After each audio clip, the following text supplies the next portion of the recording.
6 months after she left, the Marquess saw her pregnant and realized she never lost his baby. Before we begin this beautiful period romance story, tell me in the comments where you're listening from. I love knowing where you're joining me from. The rain had not yet begun, but the sky over London looked as though it could change its mind at any moment. The carriage wheels clattered over the stones, a familiar rhythm that should have soothed William Ashford. Instead, each turn of the wheels only tightened something inside him. Home, he thought. At last. He leaned forward and glanced through the misted glass as Ashford Hall came into view. Lamps glowed near the entrance.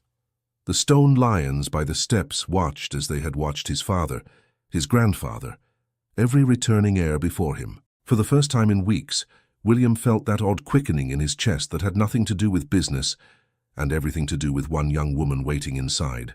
Charlotte. He imagined her on the stairs, hands clasped, trying to appear composed even as she shifted from foot to foot. She always tried to look perfectly calm when he arrived, as if she had not run to the window 10 times in an hour.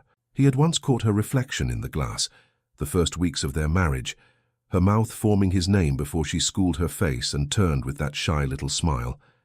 He stepped from the carriage. The footman bowed. The air smelled of coal smoke and damp stone. It did not matter. He was about to see her. The butler opened the door. There was warmth inside and the faint murmur of voices somewhere down the corridor. "Welcome home, my lord," the butler said. "Thank you, Hargreaves," William replied, handing over his gloves and hat. "Is her ladyship—" A voice cut across the hall from behind him. "Ashford, back from conquering the north, are you?" It was Lord Beresford, shrugging into his coat as one of the footmen helped him. "We had nearly given you up for a man of industry alone." William turned, forced a polite smile. "Beresford, I did not know you were in town." "Passing through," Beresford said. His eyes gleamed with something like curiosity. "News travels faster than trains, you know, especially about young marriages." William frowned. "What news?" Beresford hesitated, as if he had spoken too quickly. "Oh, nothing of consequence. Only that London mouths have been terribly busy while you were away." Hargreaves shifted, his expression tightening almost imperceptibly. "What do you mean?" William asked. His tone sharpened. Beresford glanced at the butler, then back at William. "You have only just arrived. Forgive me. It is not my place to repeat every foolish whisper. Ask your steward. Or better yet, speak with your lady. She is, I presume, upstairs." Something cold ran down William's back. "Say it plainly." Beresford's smile faltered. "Very well, if you insist. There has been talk idle, no doubt, of Lady Ashford's fondness for the town, for certain visits, for a particular establishment on High Street. Some say she has developed an interest in a young merchant there, a most attentive fellow. But as I said, mouths are idle." The words were absurd. They sounded like some grotesque joke. William's first impulse was to dismiss them outright. "Charlotte? A merchant? Impossible." "This is ridiculous," he said, clipped. "You ought never to have repeated it." "I told you I should have held my tongue," Beresford said quickly. "Only others have not. Harrison, for one, has expressed great concern for you. He spoke of it at the club with such sorrow in his voice that I almost believed he had lost his own wife. I am sure there is nothing in it, Ashford. You will laugh about it tomorrow." The name struck him. Harrison. Concern. Sorrow. The Earl was too clever to speak without purpose. William turned to Hargreaves. "Is Lady Ashford at home?" "Yes, my lord," Hargreaves replied, a shade too carefully. "Her ladyship is in the morning room. She expected you later in the evening." "I see." William nodded once. "Lord Beresford, I must excuse myself." Of course," Beresford said, stepping aside. "Do give my respects to your lady." William did not answer. He walked down the corridor, each step echoing against stone and wood. The hall seemed longer than before. Words crowded his mind, ridiculous and ugly. Fondness for the town, a young merchant, Harrison's sorrow. "This is nonsense," he told himself. "Charlotte is not capable of—" He reached the door of the morning room and paused. His hand hovered over the handle for a brief second, long enough for him to hear his own heart. Then he opened it. Charlotte stood by the window, back half-turned, a book in her hands. At the sound of the door, she looked up, her eyes lit in that unguarded way he remembered so well. "William," she breathed. "You are early." He should have gone to her. That was what she expected. He could see it in the slight forward movement of her body. She took one step in his direction, then stopped as his expression reached her. Her smile faltered. "Is something the matter?" He closed the door behind him with deliberate care. "We shall see." She searched his face. "Did your journey go poorly?" "The journey went as expected," he replied. "I am more interested in what has occurred here in my absence." A faint line appeared between her brows. "Here?" "At Ashford Hall," he said. "In London, in our house, when I was away. Very little has occurred here," she said slowly. "The days have been quiet." She moved closer, tentative. "I have missed you." He held himself still. "Have you?" Something wary flashed in her eyes. "Yes, of course I have." "And how many times," he asked, "did you call at the town during those quiet days?" Colour rose to her cheeks. "I do not understand." "The town," he repeated. "High Street, the shops. A particular shop, perhaps, with a particular proprietor?" He watched her face carefully. "A young man, a merchant." For a heartbeat she simply stared. Then comprehension dawned. Her expression changed from confusion to stunned hurt. "Oh," she whispered. "Those stories reached you already." "So there are stories," he said. "There are always stories," she answered, her voice steadying. "They grow like weeds when someone has nothing better to do than tear at another's life." "That is not an answer." Her chin lifted a fraction. "Very well. Yes, I have been to town. Yes, I visited a shop. A merchant's shop. More than once, in fact." The admission struck him with the weight of corroboration, no matter how much he had sworn to himself that he would be rational. "Why?" he asked. "To purchase items," she said. "It is what one does in shops." He took a step forward. "Do not play with words, Charlotte. I want the truth." "The truth," she replied, heat entering her tone, "is that I have done nothing to be ashamed of." He exhaled slowly. "Lord Beresford informed me, most reluctantly, that there has been talk, that my wife has been seen in the company of a certain young merchant, that she pays him visits, that she lingers there, that Earl Harrison, in his great kindness, has repeated these things with deep concern for my honour." The mere mention of Harrison's name made her eyes flash. "Harrison, you know him to be my associate," William said. "I know him to watch me in drawing rooms as if I were a horse in a sale," she retorted. "I know he pays court to every whisper that might harm you, and then wears sorrow when he repeats it." He paused. "So you are aware of the rumours?" "I am aware that some people do not approve of the Marchioness speaking to those who are not dressed in silk," she replied. "Charlotte." "Yes, I have visited Mr. Thomas's shop," she said, each word distinct. "He sells fabrics and other goods. His sister runs a small charity school in the poorer district. She wrote to me asking for help with blankets and simple items. I asked him to put aside what she needed until I could send for them.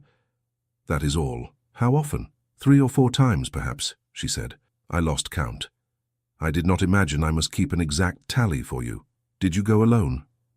"With a maid," she answered. "Of course." "Which maid?" "Jane, most frequently." "Once with Mary." "And you spoke with this merchant?" he insisted. "At length?" "Yes," she said. "At length. About the quality of wool, about the price of linen, about the fact that his sister's pupils had holes in their socks." Her voice sharpened. "Tell me, William, at what point in that conversation did I become a scandal?" He felt the ground shifting beneath his certainties. Yet the image had already taken hold. His wife in a shop, a young man bending toward her with eager attention, servants watching, tongues wagging. "You might have asked me," she said more quietly, seeing his doubt in his eyes, "before you believed them." "I have not said I believed them," he answered. "You came in with accusation on your face," she replied. "You have not touched my hand since." His gaze flicked, unbidden, to her hands. They were steady, fingers lightly gripping the back of a chair. "I cannot ignore reports from half of London," he said. "Half of London?" she repeated, a mirthless little laugh escaping.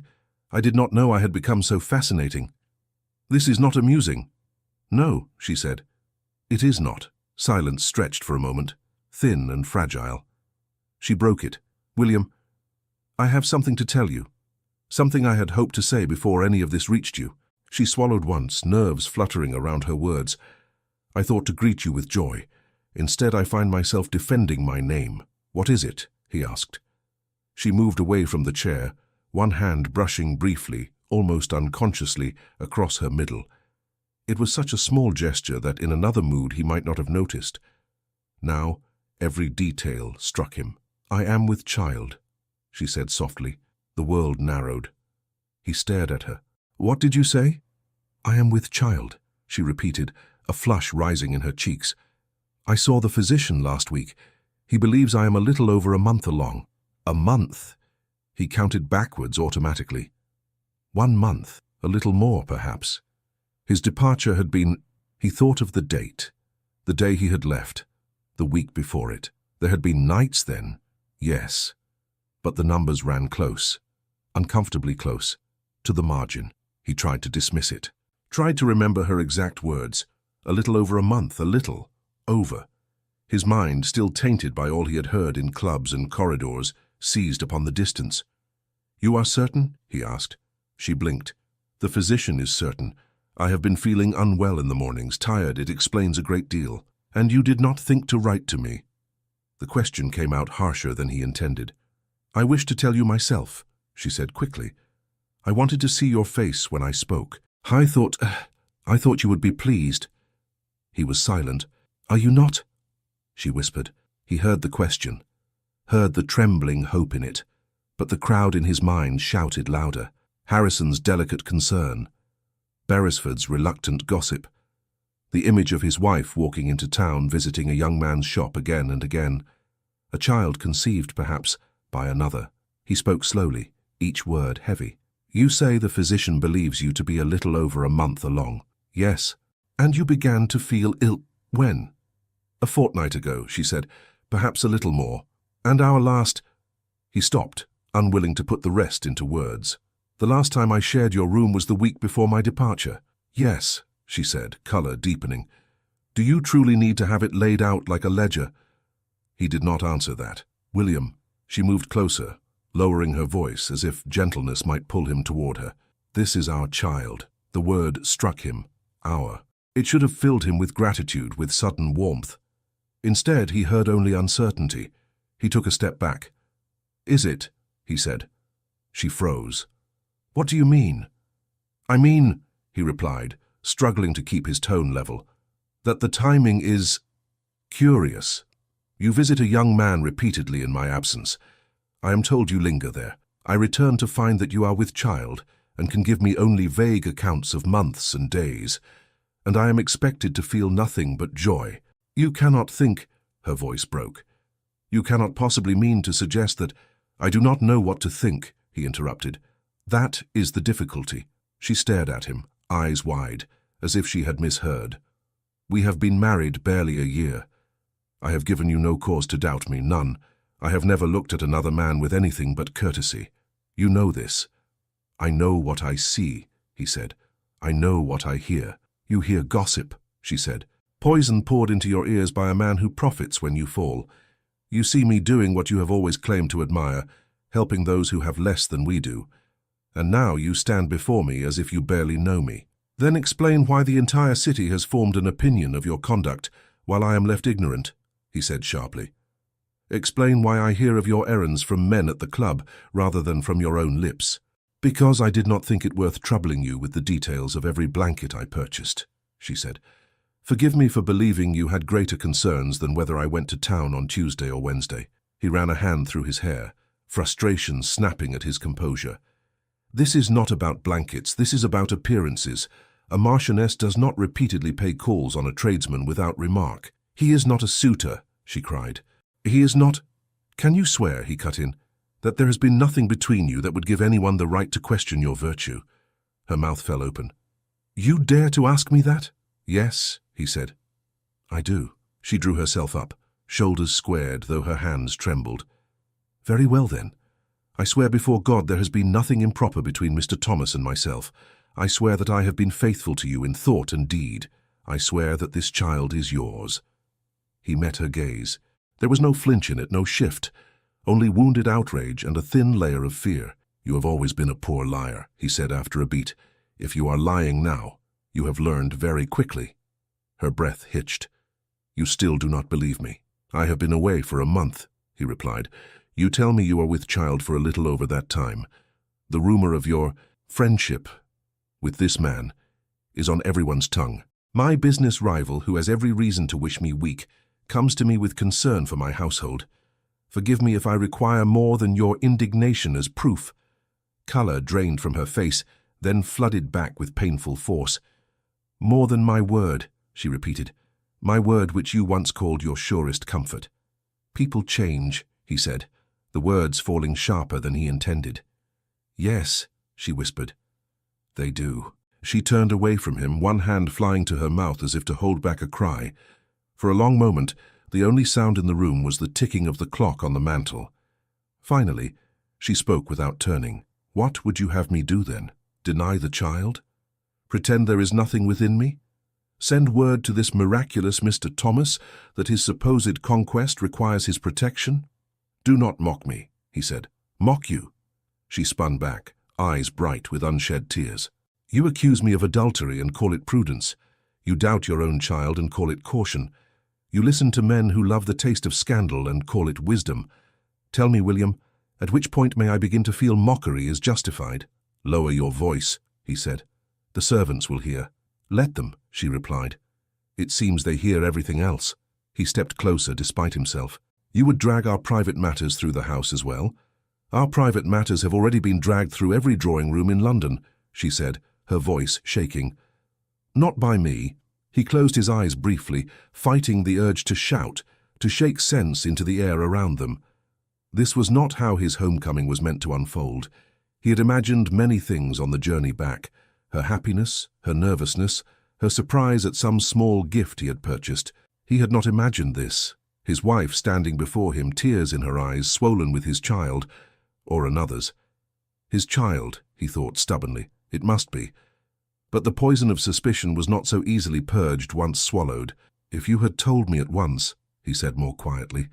"If you had written—" "I wanted to look into your face when I spoke," she replied. "I wanted to see your joy. I wanted to share in it, not send it folded in a letter like an account." He opened his mouth, then closed it again. The room felt smaller, crowded with all the words they had not said in a year of marriage. "What do you intend to do?" she asked finally. "Do?" "With me. With us." Her hand hovered near her waist, but she did not touch it this time. "Will you send me away? Will you keep me here under some cold, watchful truce until the child is born, and you can count the days on your fingers like coins, with you acting as you have?" he said slowly. "I am not certain what is best." "Acting as I have," she repeated dully. "You speak as if I have run screaming through the streets." "You have placed us both in a position of ridicule," he replied. "If I shield you blindly and the rumors prove true, I become the fool who defended what all the world saw plainly. If I cast you off and you are innocent, I become the monster who condemned his wife without cause. There is no path without danger." She stared at him, then gave a small broken laugh. "How fortunate for you that you can see the matter as an exercise in strategy. That is not what I am carrying your child," she interrupted, her voice suddenly very soft. "I have been sick, frightened, alone in this house, listening to whispers grow like ivy on the walls. I waited for you day after long day, and told myself that when you came home, everything would be right again, that you would take my hand and I would tell you, and the worry would go away because you would be here. And now you stand in front of me and speak of danger to your reputation." He flinched. "It is not only my reputation," he said, but the words sounded thin. She wiped at her eyes with the back of her hand, angry at the tears. "Do you love me, William?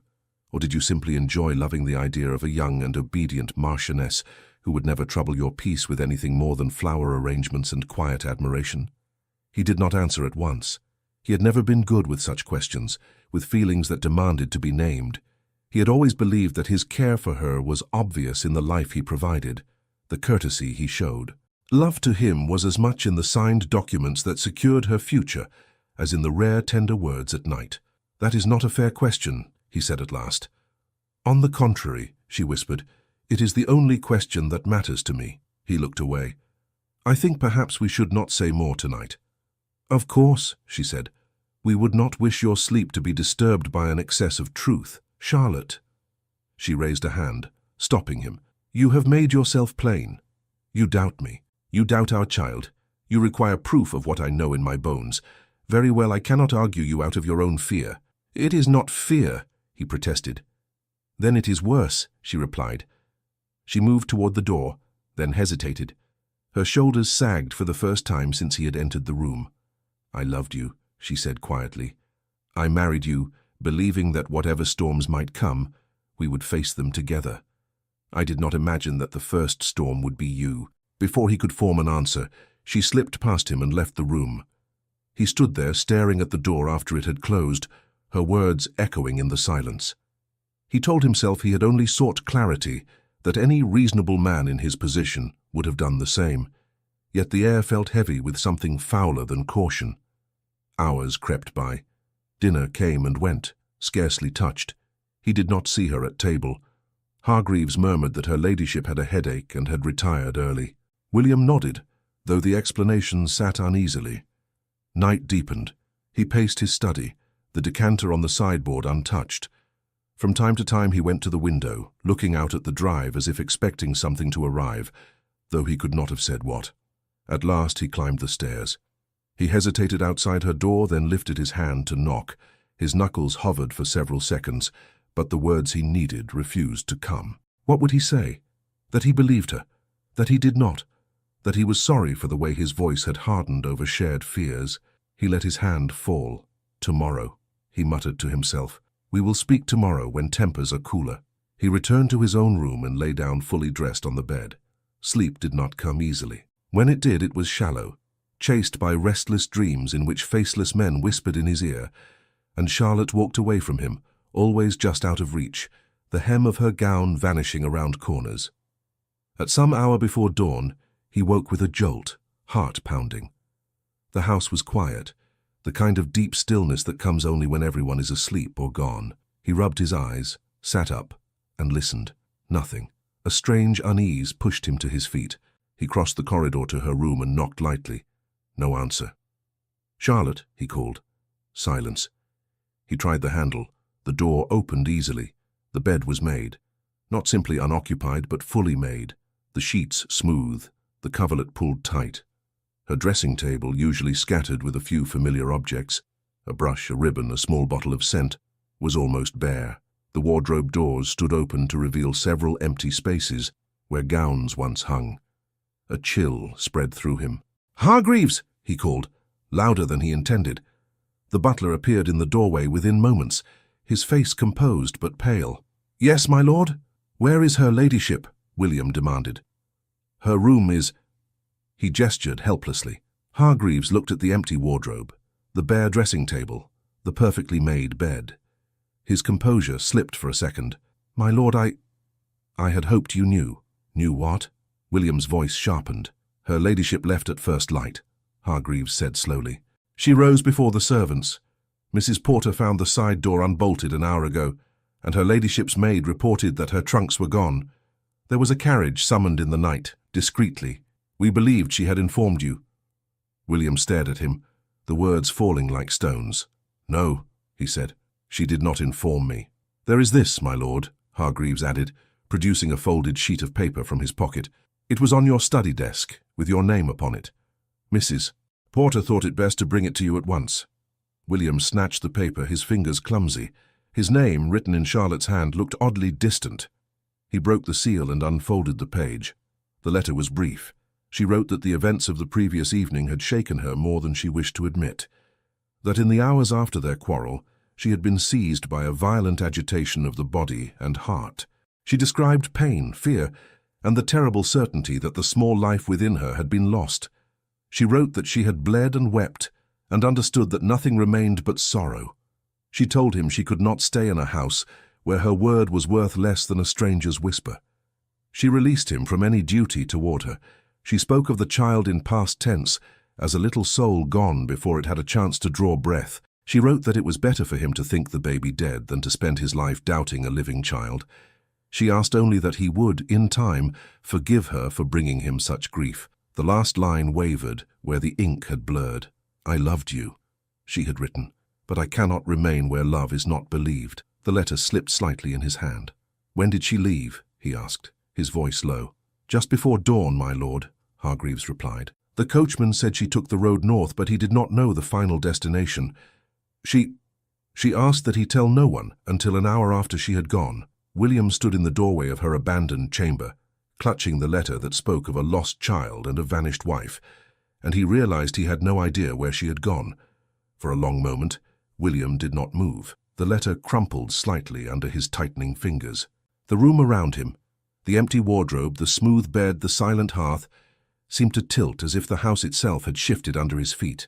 Hargreaves stood just inside the doorway, waiting, his hands folded but not quite steady. She says she lost the child, William said finally, the words rough. Yes, my lord, Hargreaves replied. So it appears. Did no one summon a physician? William demanded. No one heard her? No one saw anything? Her ladyship gave no alarm, Hargreaves said quietly. We heard her retire. Jane slept in the small chamber joining hers. She said her ladyship was restless, but refused company. By morning. He gestured helplessly toward the bare room. William pressed his fingers to his eyes for a second, then dropped his hand. Send for Jane. Yes, my lord. The maid came within minutes, her eyes red-rimmed, apron slightly askew as though she had dressed in haste. You were with Lady Ashford last night, William said, not bothering with preamble. Tell me precisely what you saw and heard. Jane twisted her hands together. Her ladyship was very pale when she retired, my lord. She asked me to help her with her gown, but she said I need not stay. I asked if she wished for tea or for me to fetch Mrs. Porter, but she said no. She was quiet. Only very still. Did you hear anything in the night? He pressed. Crying? Movement? Jane swallowed. I woke once, sir. I thought I heard something. Perhaps a sob, or perhaps I dreamed it. When I knocked, there was no answer, but I feared to disturb her if she had at last fallen asleep. This morning, when I went in, she was gone.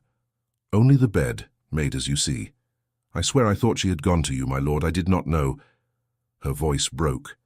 William turned away, jaw tight. The picture formed without his consent. Charlotte suffering alone, believing she had lost the baby, deciding in the same night to leave him. He had sent no word after their quarrel. He had not opened her door. He had left her to face it all without him. Very well, he said stiffly. You may go. When they left him alone, he sat on the edge of the unused bed. He read the letter again, as if new words might appear between the lines. They did not. Only the same calm apology, the same stark mention of pain and loss and departure.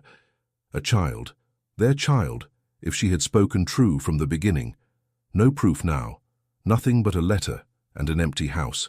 Hours passed in a blur. Messages were sent to nearby coaching inns, to the post station, to a few discreet contacts along the northern roads. None brought any sure answer. A lady, yes, one innkeeper said later, but she wore a veil and gave a false name. Another remembered trunks without a crest. No one could say where she had gone beyond northward. After 2 days of fruitless inquiries, William stood before the great map in his study and stared at the spreading lines of road. They yawned open, each one a possible path. Hargreaves came to the door. My lord? What is it now? William asked, not looking away from the map. There is a caller, Hargreaves said. Lord Harrison. The name sent a bitter taste through William's mouth. Show him in. Harrison entered with his usual easy grace, coat perfectly fitted, expression arranged in somber concern. Ashford, he said. I came as soon as I heard. I cannot tell you how distressed I am. William turned slowly to face him. You seem remarkably well for a distressed man. Harrison's brows drew together in what might have passed for hurt. This is no time for barbs. I was told your lady has gone. You were told correctly, William said. Though it is interesting to hear how quickly the news has travelled. You know how it is, Harrison said with a sigh. Any whiff of domestic trouble and society pounces. If I could silence their tongues, I would. For your sake, how very loyal of you. Harrison's eyes flicked around the room, noting the disorder, the open map, the letters scattered.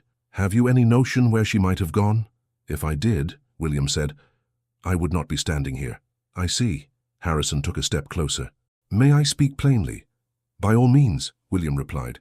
I warned you, Harrison said gently. Not in so many words, perhaps, But I tried. When I heard the talk about Lady Ashford in the town, I did my best to draw your attention to it. Not to wound you, but to prepare you. She is young. Marriage is confining to some spirits. I feared she might feel so. She did not feel confined, William said, pulse quickening. She felt accused. I never accused her, Harrison protested. I merely repeated what I heard. And from whom did you hear it? William asked sharply. Servants, tradesmen? From men who do not invent tales without cause, Harrison replied. Surely you do not think I go about bribing footmen to spy on your wife? William held his gaze. What I think is that you have taken an uncommon interest in my private affairs. Harrison spread his hands. You are my friend. Your success is my concern. When I saw you tying yourself to a girl with no experience and a dangerous taste for sentimental charity, I worried. If she is indeed gone now, perhaps it is harsh to say, but you might one day consider it a narrow escape. Enough, William said, the word quiet but loaded. You presume too much. Harrison's mouth tightened. I mean only that this situation need not ruin you. If she has chosen to remove herself, then you must let her. You can put the matter behind you, focus on business, allow time to dull the gossip. In a few years no one will remember the details, only that you bore it with dignity. With dignity, William repeated, the phrase like ash. Yes, Harrison said. Do not chase her. Do not publicly entangle yourself further. It will only feed the talk. Maintain silence. Let the scandal exhaust itself. It is the only wise course. William studied him. Harrison's tone was smooth, the counsel reasonable on its surface. Yet something in his words scraped at William's raw conscience. I thank you for your advice, William said slowly. I shall consider it. Harrison appeared satisfied. Good, that is all I ask. As for business, nothing need suffer. I will see that your interests remain protected while you recover. Yes, William said. I dare say you will. After Harrison left, the house felt colder. Days stretched into weeks. The inquiries William had set in motion returned with fewer and fewer possibilities. He received polite letters from country cousins, each opening with regret and closing with unasked questions. Invitations dwindled. When he did appear in society, conversations paused when he approached and resumed in a different key when he passed. Always, he sensed the same question beneath every polite phrase. What did he do to drive her away? Or worse, what did she do? At his club, familiar rooms turned treacherous. Men he had known for years lowered their voices as he walked by. Once, he caught two of them mid-sentence. Ran off with that shop fellow, they say.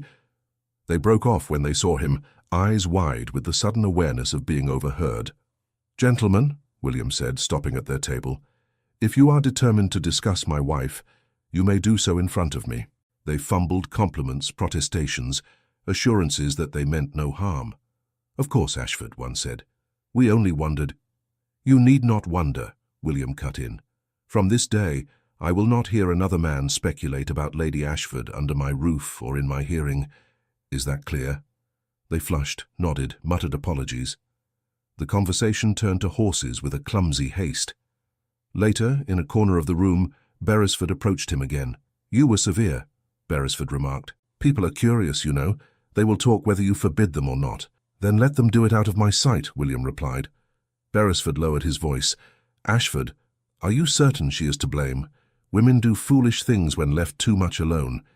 If there was some indiscretion, it need not destroy your life. Men look past such things. My life is not your concern, William said. Perhaps not, Beresford said. But it is the concern of your associates. Harrison has been very vocal in his sympathy. He told us you were bearing it bravely. Of course he had. And what do you think? William asked. Honestly? Beresford shifted. I thought she adored you. I thought you adored her. The rest is noise I cannot pass. Only be careful with Harrison. He has a way of turning other men's misfortunes to his profit. The remark sat with William long after he left the club. While his world contracted under the weight of rumour and regret, Charlotte's world shifted in another direction. The coach that carried her away from Ashford Hall jolted and rattled over the rutted road, but she barely felt the movement. Her hands lay clasped in her lap, holding a small leather reticule. Everything she possessed now that bore any personal meaning was in that bag. The rest, jewels, gowns, letters, wedding gifts, she had left behind.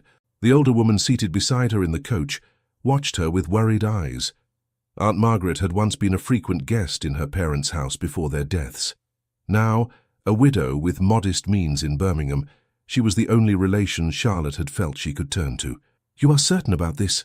Aunt Margaret asked for the third time. "You might have gone to your uncle in Surrey. He would have written to my husband at once," Charlotte said softly, "and I could not bear that. Not yet." "You do not intend to remain hidden from him forever, child," Aunt Margaret said. Charlotte looked out of the murky coach window. "He has already made his choice. I am only accepting it. He is a man," Aunt Margaret said. "Men do not always think clearly where honor is concerned. They are raised to value their name as if it were a fragile vase. One crack, and they imagine it shattered beyond repair. Sometimes, if they are fortunate, they grow out of that nonsense." Charlotte managed a weak smile. "Do many succeed?"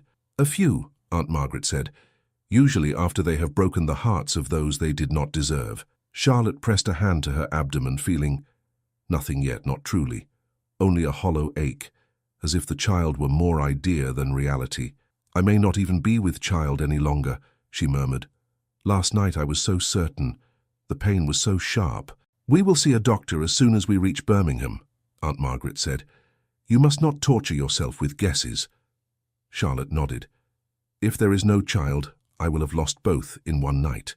And if there is," Aunt Margaret replied gently, "you will have a reason to stand." Birmingham greeted them not with grand avenues but with smoky roofs and busy streets. Aunt Margaret's house stood in a quieter lane, neat and modest, with a small knocker and narrow windows. "It is not Ashford Hall," Aunt Margaret said, leading her inside, "but it is clean and the walls do not listen for gossip." "It is more than enough," Charlotte said. She meant it. Within an hour, Aunt Margaret had a physician summoned. The man arrived with his bag and grave expression, greeted them with a bow and asked a series of brisk, impersonal questions. "Describe the pain," he said, "the time, the other signs." Charlotte answered as well as she could, her heart pounding. He examined her with careful hands, his face unreadable. At last he stepped back. "Well," Charlotte whispered, "is it—" "The child is still there," the doctor said. "From what I can tell, the pregnancy continues." Her eyes filled suddenly. "But the pain, the distress can do much harm," he said, "but not always the harm we fear.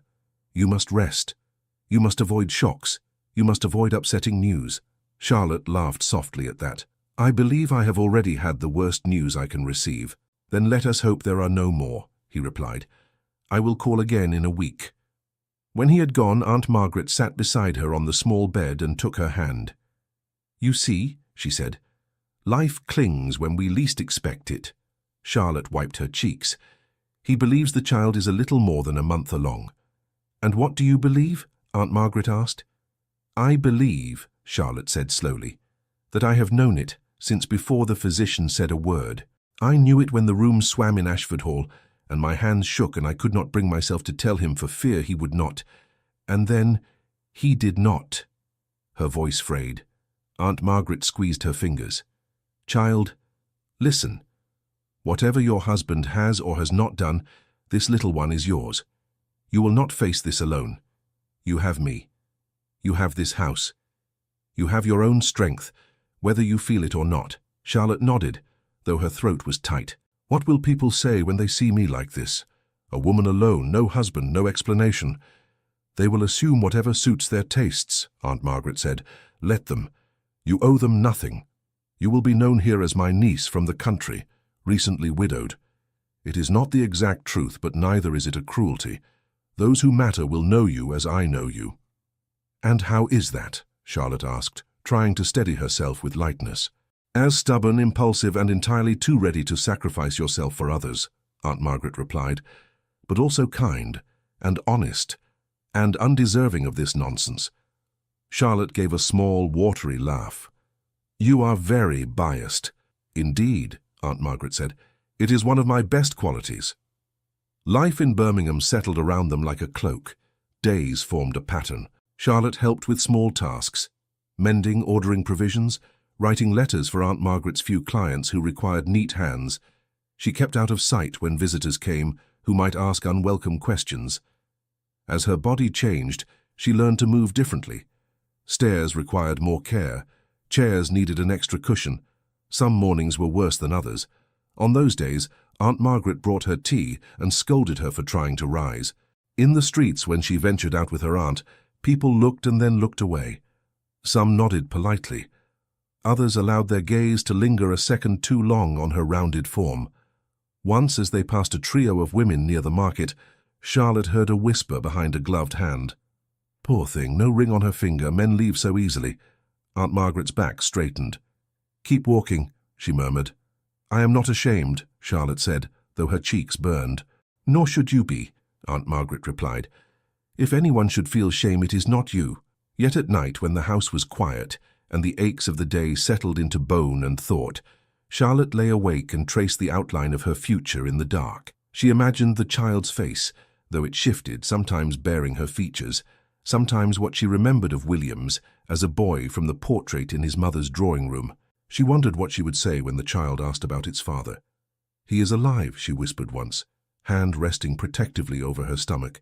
"He is alive, and he is proud, and he is foolish, and he is yours. But you will never think yourself unwanted, even if he never sees you." Her words comforted no one but herself. Back in London, autumn crept over the city before William realized how much time had passed.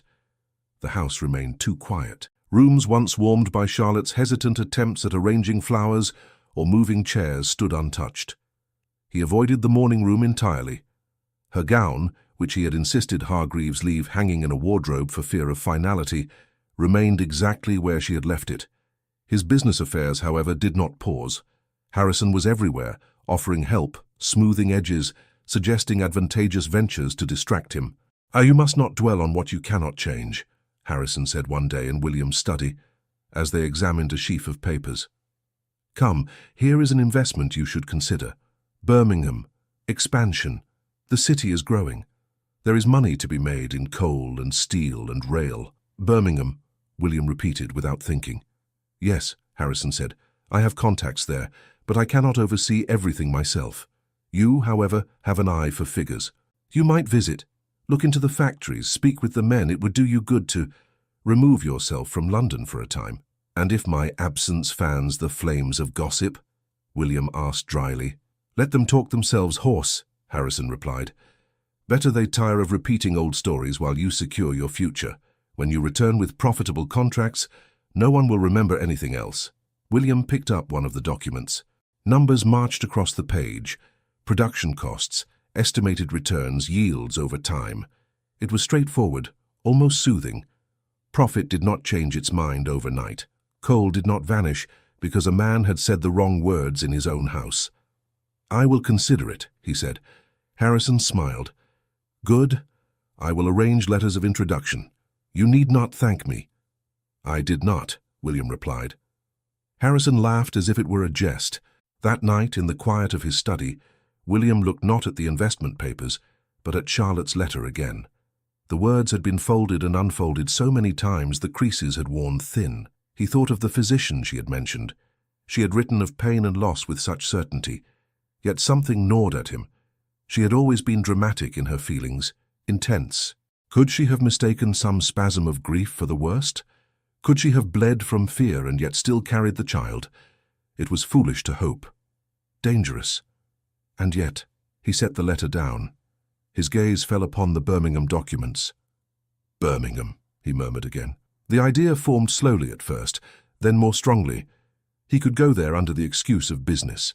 He could visit factories, sign contracts, shake hands. He could also walk the streets, ask discreet questions, look for a woman traveling under another name, a young lady lodged with an older relative.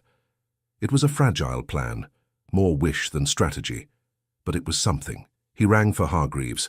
"My lord?" The butler appeared. "Send word to Lord Harrison," William said. "Inform him that I will accept his suggestion. I will go to Birmingham to examine the proposed investments." "Yes, my lord." "And Hargreaves," William added, Have my trunk prepared. I shall leave within the week. Very good, my lord. The decision, once spoken, brought a strange mix of relief and dread. If she was not there, he told himself, then at least he would have seen for himself. He would not spend the rest of his life wondering if he had passed her by in some street he had never walked. When the day came, the sky over London again threatened rain. William stood on the platform as porters moved around him, calling destinations. "Birmingham!" a guard shouted. "Train for Birmingham now boarding." William stepped into the carriage, took his seat, and looked out at the city he was leaving behind. As the train pulled away, gathering speed, the houses thinned, fields opening in blurred stretches of green and brown. He sat very still, hands folded, eyes fixed on a point far beyond the window. He had told no one his true reason for going, not even himself, not entirely. Mile after mile fell away beneath the wheels. At that same hour in Birmingham, Aunt Margaret called up the stairs. "Charlotte, are you ready? The air will do you good. The doctor said gentle walks are recommended." "I am coming," Charlotte answered. She wrapped a shawl around her shoulders and picked up the little bonnet she could still tie beneath her chin. Her figure, now unmistakably that of a woman in her 7th month, moved carefully down the stairs. Outside, the street bustled with ordinary life. Vendors calling, children darting, carts creaking by. Charlotte drew a slow breath, feeling the child shift inside her, and stepped out into the flow of the city, unaware that somewhere along the same line of road, a train was carrying William Ashford steadily closer to her. The train slid into Birmingham, with a long hiss of steam and a jolt that snapped William out of his thoughts. "Birmingham, sir," the guard called, opening the carriage door. "End of the line." William gathered his coat and small case, stepped down to the platform and paused just long enough to feel the difference in the air. It smelled of coal and iron and work. The station buzzed with movement, voices layered upon voices. He resisted the urge to stand still and scan every passing face. Foolish, he told himself. She could be anywhere, or nowhere near this station at all. He made his way out, hired a cab, and gave the address of the lodging house Harrison's letter had recommended. "Business, sir?" the driver asked as the horse set off. "Yes," William said shortly. The answer was not entirely a lie. He spent his first days in Birmingham exactly as he had said he would, visiting factories, walking the echoing lengths of warehouses, speaking with managers and foremen. They talked of output and cost, of workers and wages, of coal supplies and rail connections. At night, in the quiet of his rented rooms, he spread papers across the small writing desk and stared at numbers. They blurred into images of Charlotte's face, of her hand lifting unconsciously to her waist. On the 3rd day, after a morning of negotiations, he left a foundry with soot on his coat and a dull pounding in his head. He sent his clerk back to the lodging with a stack of documents to be copied and declined an invitation to lunch from a local banker. "I prefer to walk," he said. "I need air." The banker looked at the grey sky and grimy street. "If you find any, you must tell us where you discovered it." William managed a thin smile and stepped away. He did not have a destination in mind. He moved along the street, letting the city carry him. Shops lined the road, their windows crowded with goods. Women in plain dresses hurried by with baskets. Children darted between carts. A newsboy shouted about some debate in Parliament. Then, as he turned a corner, he saw her. At first it was only the tilt of a head, the curve of a neck he knew better than he wished to admit. A woman in a simple gown stood near a baker's window, speaking to an older lady with a familiar stature.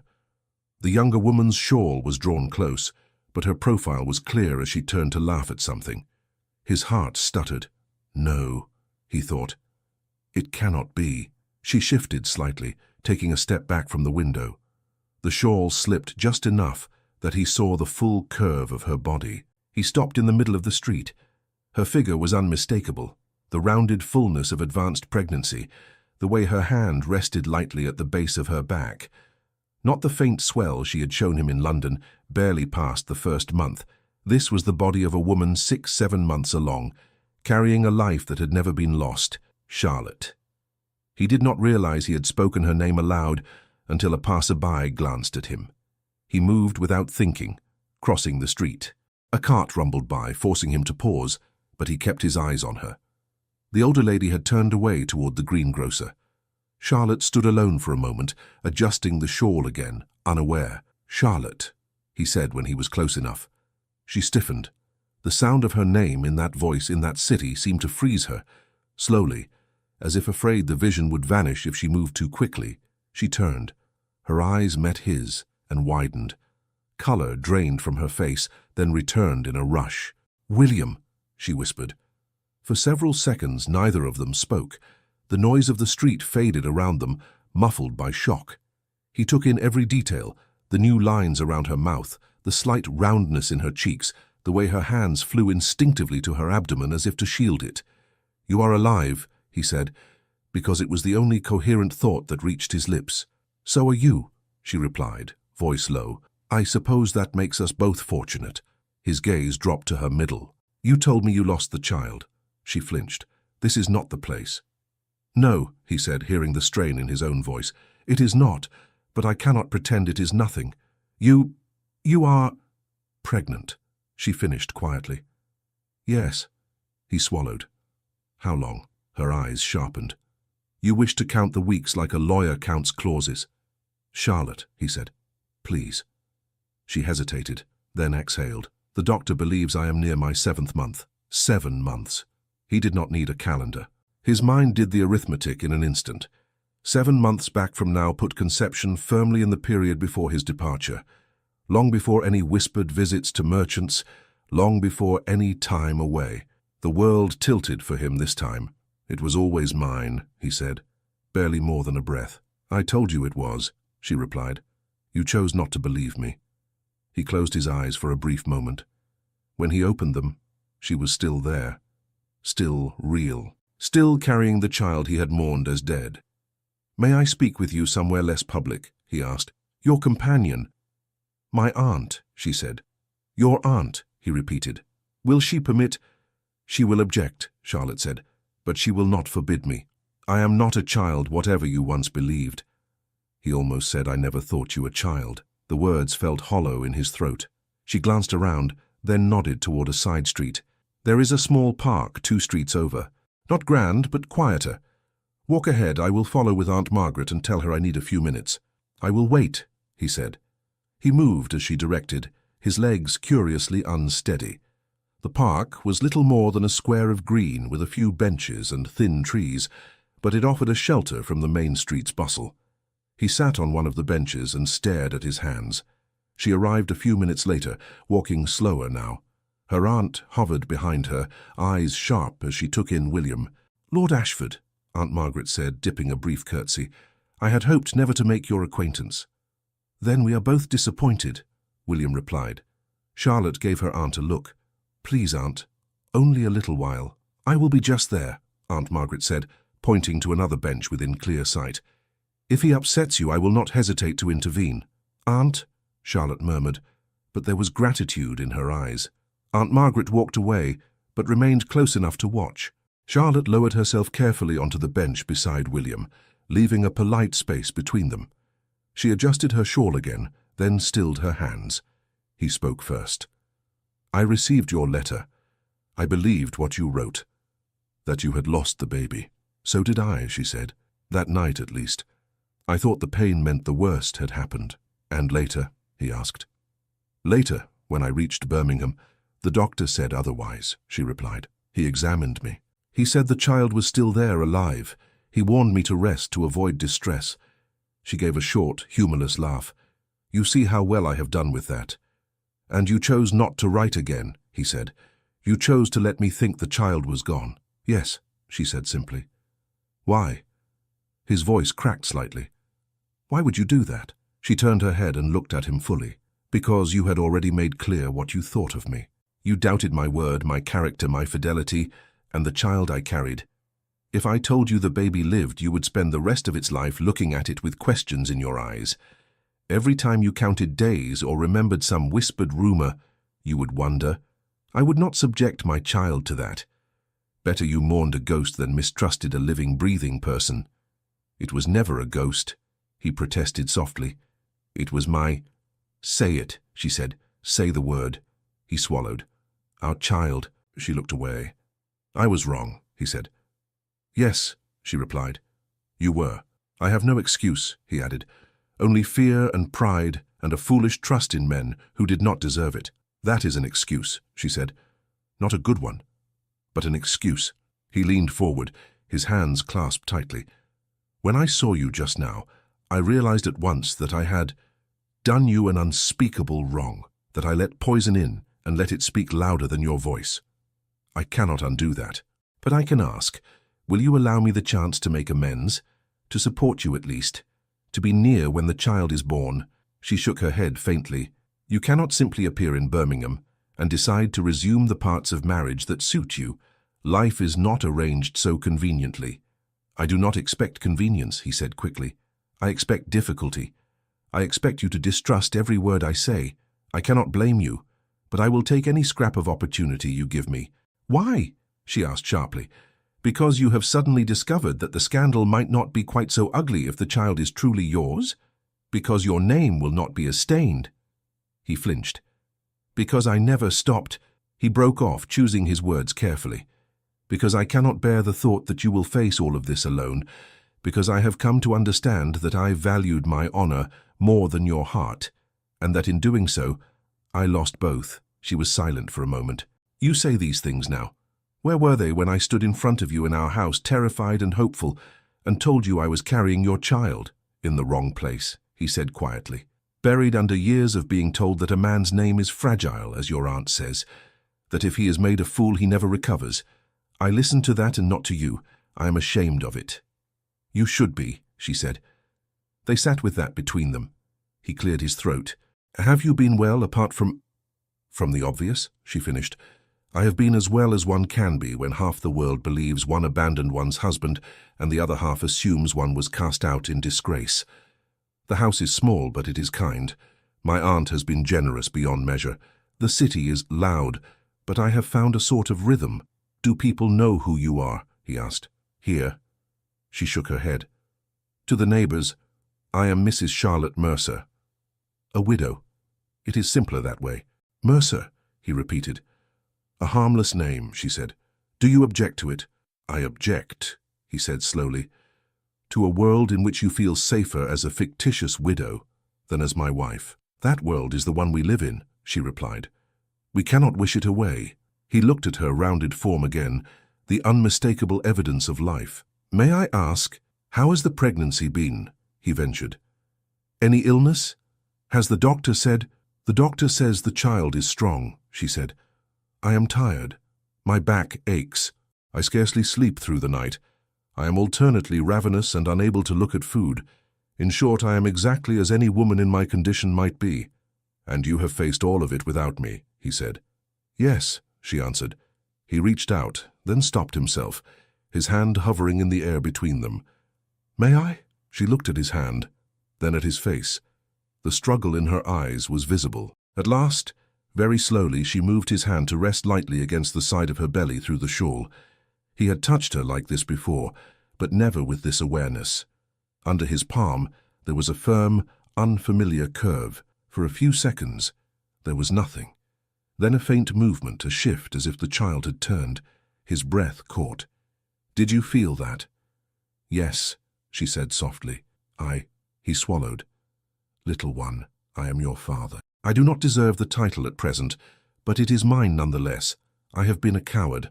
I will try to be better. Her eyes closed briefly. He removed his hand, afraid to presume too much. Charlotte, he said, steadier now. I came to Birmingham for business, or so I told myself.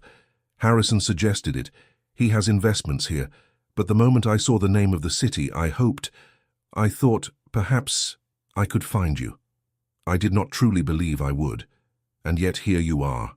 That feels like more than chance. It feels like inconvenience, she said faintly. I had finally arranged my thoughts into something resembling peace. Do you wish me gone? He asked. If you say the word, I will leave you in peace. I will not trouble your door. I will send funds through your aunt to ensure your comfort and that of the child. I will claim the child legally so that it is not left without name or protection, but I will not force my presence on you. You speak as if generosity will wipe out the past, she replied. No, he said. I speak as if it might begin to pay a debt I can never fully settle. She looked at him for a long time. What do you intend to do about the rumors? About Harrison? About the fact that, as far as the world knows, your wife ran away and now lives here under another name, carrying a child conceived at a time they have already judged? I intend, he said, jaw tightening, to find out exactly who whispered what and when. I intend to uncover how those stories began.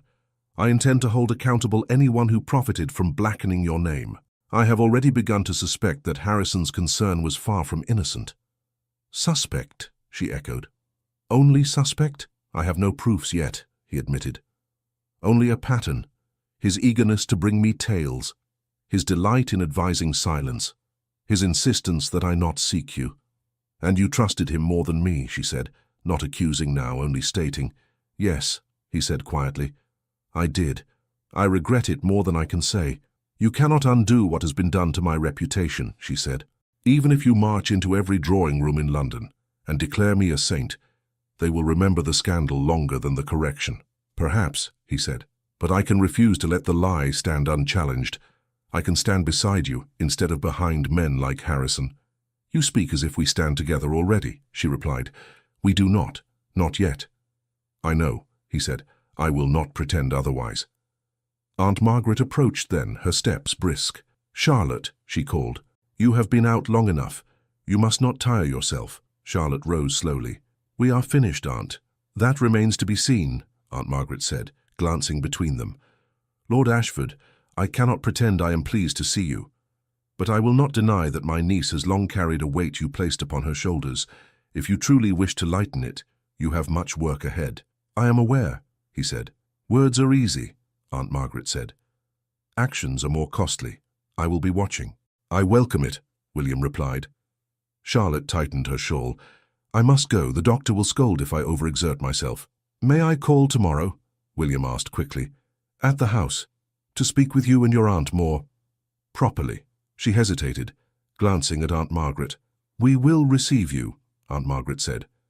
In the parlour. Briefly. Thank you, William said. Charlotte inclined her head. Until then. He watched them walk away down the path and back into the churning life of the street. Only when they disappeared from view did he release the breath he had been holding. He returned to his lodging in a daze. Papers lay where he had left them. Figures had not moved. Contracts still waited for signatures. Yet everything felt altered. He sent a note to the merchant Thomas, whose name he had pried from one of Harrison's earlier tales, and confirmed with a quiet inquiry. He requested a private meeting at the man's shop that afternoon. The reply came quickly. The merchant would be honored. Thomas's shop stood on a busy street, bolts of cloth stacked neatly in the windows. Inside, the air smelled of dye and dust. Thomas himself was younger than William expected, perhaps not yet 30, with careful hands and wary eyes. My lord, he said, bowing stiffly as William entered. This is an honor. Spare courtesy, William said. I am not here as a patron, Mr. Thomas. I am here as a husband. Thomas paled. Lady Ashford. Yes, William said. You have seen her in London. You have spoken with her, and your name has been dragged through every club in the city as her supposed companion. I swear, my lord, Thomas stammered. I did nothing improper. She came to order items for a charity school, nothing more. She was always accompanied. I never— Be calm, William said, raising a hand. I do not accuse you. In fact, I suspect you are as much a victim of this as she is. I need to know exactly what transpired. Dates, visits, who saw what, and if anyone approached you, asked questions, offered money for information. Thomas blinked. Money? Did anyone, William repeated, offer you coin in exchange for gossip about Lady Ashford? Thomas hesitated. A gentleman came once, well dressed. Not like you, my lord, but fine enough. He asked about my patrons. Said he had heard that a certain marchioness favoured my shop. He wanted to know how often she came, what she purchased, whether she walked alone. He said he was concerned for a friend. I thought perhaps he was a relation. What did he look like? William asked. Tall, Thomas said slowly. Dark hair. A small scar near his temple. He had a way of speaking as if he already knew the answers and was only giving me a chance to confirm them. He offered to pay me for my time. I refused the money but answered his questions. I thought I was doing no harm. William's jaw clenched. Did he give a name? He did not, at first, Thomas said. Later, when he left, one of the apprentices asked who he was. He said only, "Tell your master that the Earl of Harrison is grateful for his honesty." The name settled like lead in the room. William exhaled through his nose. "You have been honest now, Mr. Thomas. I will see that no blame falls on you for the lies that followed." "I swear by all that is holy, my lord," Thomas said. "I never implied anything improper. If others twisted my words—" "I know who twisted them," William said, "and why." He left the shop with a clarity he had not possessed when he entered. Back at his lodging, he sent for his London steward and a trusted former footman who had left Ashford Hall's service the previous year.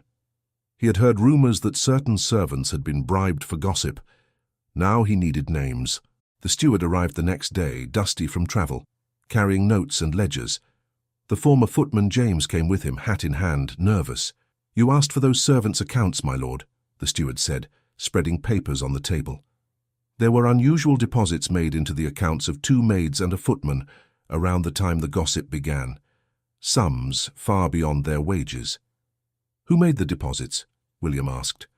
"The funds were routed through a solicitor in town," the steward said, "but I traced them back as far as I could. The origin appears to be a holding company, one we know is managed by Lord Harrison's man of business." James shifted. "Begging your pardon, my lord. I don't want trouble, but when I was still at the hall, there were whispers. Mr. Peters, the footman, bragged once that some fancy gentleman had slipped him extra coin for telling what he saw. Only what he saw wasn't much. A lady going to town, that's all. But the gentleman, he wanted it to sound like more. Said he could make a story out of scraps." "What gentleman?" William asked. "He never gave his name," James said. "But he came to the servants' door once. Tall, smooth talker. Looked like the kind who's used to getting answers. I saw him from the scullery. Mrs. Porter said it wasn't our concern, but the way Peters preened after made it seem wrong." "Thank you," William said, voice tight. "You have both been helpful." After they left, he sat very still. The pattern was no longer a pattern. It was a line drawn in ink.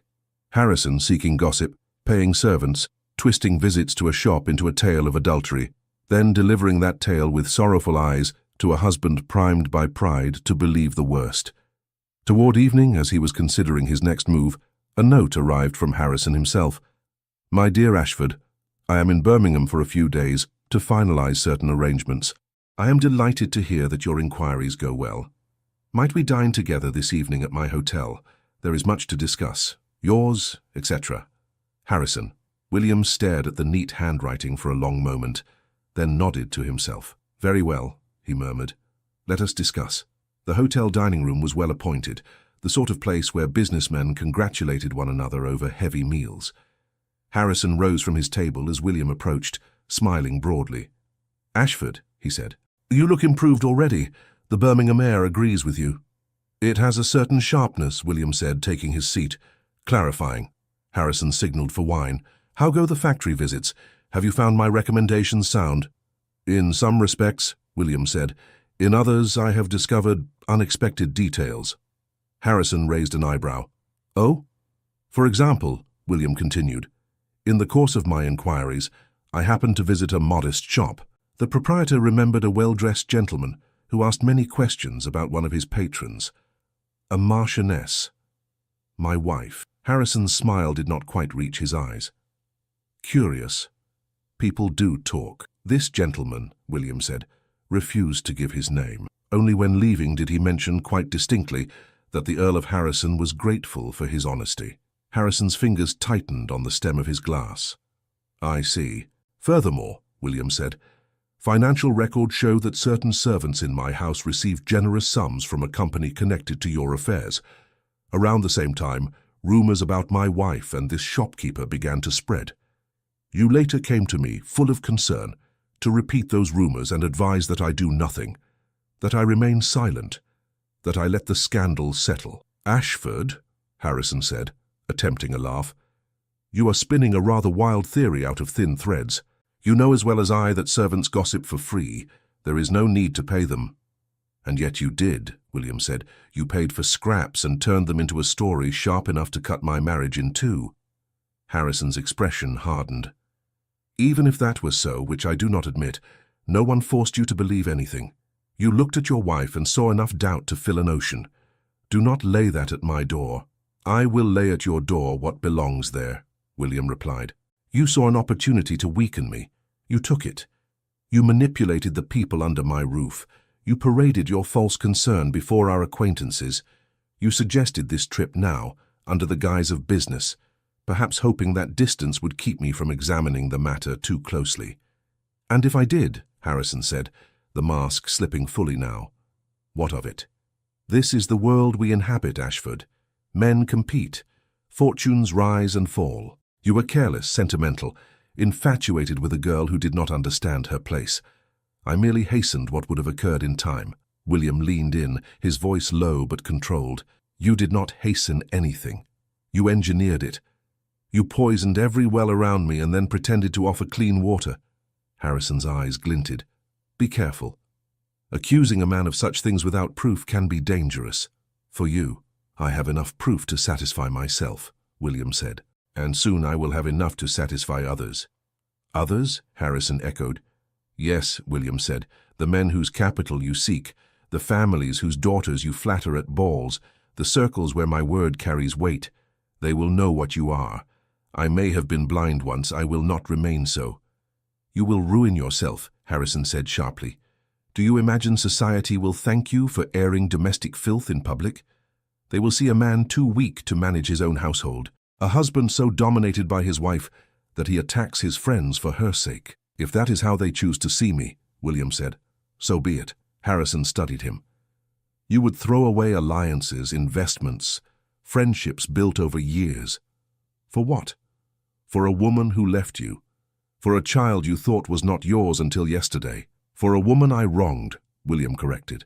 For a child who is mine, whether I deserve him or not. For the simple fact that the truth is the truth, no matter how inconvenient. I will not anchor my fortunes to your lies. You will regret this, Harrison said coldly. I already regret a great many things, William replied. One more will make little difference. They sat in stiff silence as the table between them cooled. At last Harrison pushed back his chair. Very well. Draw your noble sword of honor if you must. Just remember that in this world, those who bleed first are seldom the villains. He strode away, leaving his wine untouched. William remained seated, fingers drumming lightly on the table. The path ahead of him unfolded with brutal clarity.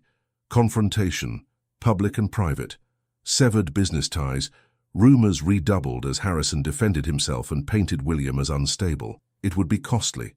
It would be ugly. But for the first time in months, he knew exactly what he had to do. And he understood that to restore Charlotte's name, he would have to risk not only his fortune and alliances, but the last shreds of his own carefully guarded reputation. William did not leave Birmingham at once. The morning after his dinner with Harrison, he woke with his decision sitting in his chest like a stone and a strange kind of relief around it. He had spent months drifting, reacting. Now at least he had something clear to move toward. He summoned the local banker who had first courted him for investments. Mr. Alder, William said when the man arrived at his rooms, you mentioned a gathering of your associates this week. A dinner. Is it still planned? Yes, my lord, Alder replied. Tomorrow evening. A few factory owners, some gentlemen from London, Lord Harrison among them. We had hoped you would attend. I shall, William said, and I will require a few minutes to speak once the meal is taken, privately to the assembled men. Alder's brows rose. May I ask the nature of the address? You may, William said. I'm going to inform them that I will not be entering into any joint ventures with Harrison, and I will tell them precisely why. Alder shifted. That may prove uncomfortable. I am counting on it, William said. Alder hesitated. Forgive me, my lord, but Lord Harrison's name carries weight. To accuse him of impropriety, I will not be accusing him of a misplaced fork at table, William interrupted. He has interfered in my household, bribed my servants, and spread lies about my wife for his own gain. I will not do business with such a man. Any other gentleman present may decide for himself whether he wishes to. Alder studied him for a moment, then inclined his head. Very well. It is your reputation. Yes, William said, and it is about time I spent it on something that matters. That afternoon he visited Thomas again. Mr. Thomas, he said as he entered the shop, I must ask one more favor of you. Thomas straightened from a crate of goods. "Anything I can do, my lord." "I may need you to speak," William said. "Not only to me this time, to a room of gentlemen, to explain how your words were twisted, and by whom." Thomas paled. "My lord, I am only a tradesman, standing in a room like that with lords and bankers." "You will not be alone," William said, "and you will not be on trial. Harrison will. You have been wronged as much as my wife. Men of business ought to hear how easily their own names might be used if they cross him." Thomas rubbed the back of his neck. If Lady Ashford would not be harmed by it, I will come." "Lady Ashford will be helped by it," William said. "If I did not believe that, I would not ask." They arranged a time and place to meet before the dinner. Then William went to the small house where Charlotte lived. Aunt Margaret received him in the narrow parlour, spine straight, expression guarded. "You may sit," she said. "For a little while. Charlotte is resting. The doctor insists she must save her strength for more important labours than listening to men explain themselves." "I understand," William replied. "I will not tire her. She tires herself more than any of us," Aunt Margaret muttered. "Thinking women in her condition should think less and nap more. But try telling her that." There was a soft step on the stairs. Charlotte appeared in the doorway, one hand on the banister, the other again at the small of her back. She wore a simple dress, nothing like the gowns she had worn in London, and yet she carried herself with the same innate grace. Her face looked tired, but her eyes were clear. "Good afternoon," she said. "Good afternoon," he answered, rising. "Sit," Aunt Margaret said briskly. "If you loom over her, I shall be forced to prod you with my cane, and we will all be uncomfortable." William sat. Charlotte lowered herself carefully into the opposite chair. "How are you?" he asked. She gave a small shrug. "Heavy, hungry, irritable. You?" "Much the same," he said. "Minus the hunger." "You are not eating?" Aunt Margaret asked sharply. "That will not do. Men are useless enough when they are well fed. Starved, they are a danger to society." "I assure you, madam, I am quite capable of feeding myself," William said, almost smiling. "Then see that you do," she replied. "I have no intention of nursing a second invalid." Charlotte's mouth curved. "Aunt has adopted a policy of equal scolding." "She is very efficient," William said. "She is very fond of me," Charlotte corrected. "That makes all the difference." "It does," William agreed quietly. Aunt Margaret glanced between them, then rose. "I shall see about tea. Do not excite her, either of you." When she had gone, Charlotte folded her hands in her lap. "You said yesterday that you intended to uncover the truth. Have you begun?" "Yes," he answered. "I spoke with Mr. Thomas again. I spoke with my steward. I traced the money paid to the servants. It leads back to a company under Harrison's control." "And?" she asked. "And Harrison admitted, in his way, that he had meddled and did not consider it wrong," William said. "He believes everyone would have done the same if given the opportunity." "That sounds like him," she replied. "I have asked for time to speak at a dinner tomorrow evening," he continued. "A gathering of men who rely on Harrison's word. I will tell them what he has done. I will have Thomas there, to speak if he is able. I will have my steward ready with his records. I cannot force anyone to act on it, but I can refuse to keep his secrets." Charlotte watched him closely. "Do you expect applause?" "No," he said. "I expect awkward silence, perhaps disbelief. Perhaps a few will look at me as if I am airing laundry best left unmentioned." "And you will do it anyway," she said. "Yes," he replied. She leaned back slightly. "Why?" "Because it is the right thing to do," he answered. "Because I let him stand between us once. I will not let him stand between you and your good name now." She was silent for a beat. "Do you think my name can ever be restored?" "To some, yes," he said. "To others, no. There will always be those who prefer a scandal to a correction, but they will have to speak against my word, not in the empty space I left when I remained silent." She studied his face. "I do not know yet if I can forgive you," she said. "But I admit, it is a relief not to have you hiding behind the excuse of discretion." "I have hidden behind many things," he said. "Discretion, pride, male honor. They all crumble when one realizes the cost." "And what has it cost you?" she asked, genuinely curious. "More than I can easily measure," he replied. "My peace, my sense of myself. Most of all, you." She looked away. You have not lost me entirely. I am sitting in front of you after all. I have simply removed myself from a position in which your doubt could crush me. I am grateful," he said quietly, "that you are still willing to sit in the same room." Tea arrived then, rattling on a tray in Aunt Margaret's capable hands. She poured, scolded William for taking too little sugar, and made certain Charlotte had the best of the biscuits. When he left, an hour later, he did so with a peculiar mix of dread and hope lodged in his chest. The next evening, the private dining room at Alder's establishment hummed with polite conversation. Men in waistcoats and carefully knotted cravats sat around a long table, plates cleared, wine poured. Harrison took his place near the head of the table, looking entirely at ease. He nodded in William's direction, eyes watchful. Alder rose. "Gentlemen, before we proceed to discuss the particulars of the Birmingham ventures, Lord Ashford has requested a few minutes to speak. I trust you will indulge him." All eyes turned to William. He stood. "I will keep this brief.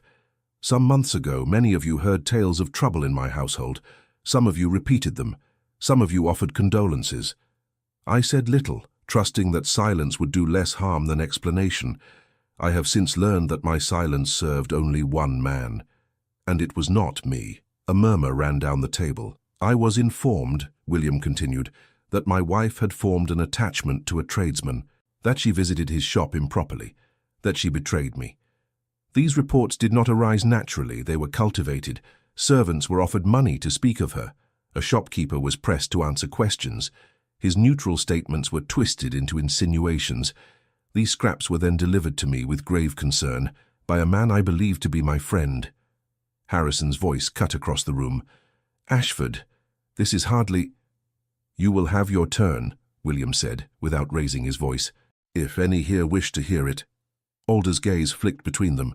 "Please allow Lord Ashford to finish." William resumed. "I am not proud of my part in this. Instead of standing by my wife, I allowed another man's hints and the gossip of clubs to weigh more heavily than her own word. I confronted her. I said things I cannot unsay. She left my house under the impression that I believed the worst of her. I share this not to seek sympathy, but to make clear that my error does not excuse the conduct that led to it." He nodded toward the door. "Mr. Thomas." Thomas entered, hat in hand, shoulders stiff. His eyes darted to the men around the table. "This is Mr. Thomas," William said, "the merchant whose name has been coupled with my wife so carelessly. Thomas, tell them what you told me. How many times did my wife visit your shop? For what purpose? And who came asking questions afterward?" Thomas took a breath. "Her ladyship came 3 times, my lords, always with a maid. She ordered blankets and wool and simple things for my sister's charity school. She spoke of prices, of the children's needs, never anything improper. Afterward, a gentleman came. He asked how often she visited, whether she lingered, whether she seemed eager. He offered payment for my answers. I refused the money, but answered plain, that she spoke no more to me than to any shopkeeper. I did not know he would twist my words. It was only later I learned his name." "Whose name?" one of the men asked. Thomas swallowed. "He said he spoke for the Earl of Harrison." All heads turned. Harrison gave a short laugh. "For heaven's sake, Ashford, you cannot seriously—" "Mr. Thomas," William said without looking at Harrison, "you may wait outside. You have done enough." Thomas bowed and retreated. William nodded to his steward, who stepped forward with a small bundle of papers. "These," William said, taking them, "are records of payments made to servants in my household, unusual sums beyond their wages. The money came from an entity controlled by Lord Harrison. Shortly thereafter, gossip began to circulate about my wife. The same gossip he generously brought to my attention, urging me to take no action publicly and to distance myself from her privately." Alder cleared his throat. "Lord Harrison, do you refute these records?" Harrison's jaw tightened. "I do not account personally for every movement of my funds. If a man employed by me thought to oil the wheels of information, that is hardly remarkable. We all know that knowledge is the most valuable commodity in our sphere." "To use against another man's wife?" one of the older gentlemen asked. "That is a commodity I do not handle." Harrison spread his hands. "Gentlemen, let us not pretend we are innocents. We inquire. We observe. We act. Ashford acts now out of wounded sentiment. He was not compelled to believe anything I told him. If he chose suspicion over trust, That is his folly." "It was," William said calmly. "I will carry that blame as long as I live. But your part in it remains. You took my hospitality, sat at my table, and then hired my servants to spy on my wife. You listened at private doors and called it prudence. You would destroy a profitable partnership over this," Harrison said. "Over a woman who ran from you without so much as a proper farewell." "She left because I made my house unlivable for her," William replied. "And yes, I would rather lose business than build wealth beside a man who grinds his friends' names into dust for advantage." The room was very quiet. One of the factory owners cleared his throat. "Lord Harrison, your ventures have always seemed solid, but if you treat your allies in such a way, I must reconsider our arrangements."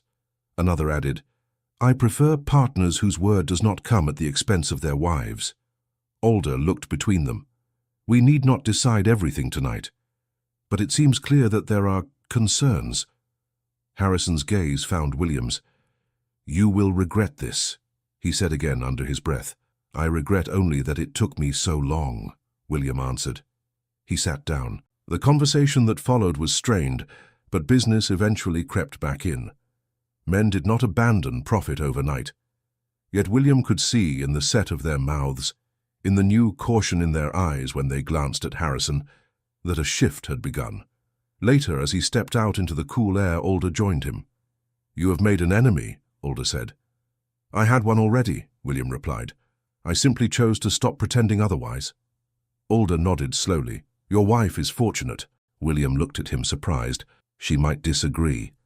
"She may," Alder said, "but any man who stands in a room like that and calls himself a fool in front of his peers for the sake of his wife's honor, that is not nothing." William absorbed that silently. The next afternoon he returned to the small house.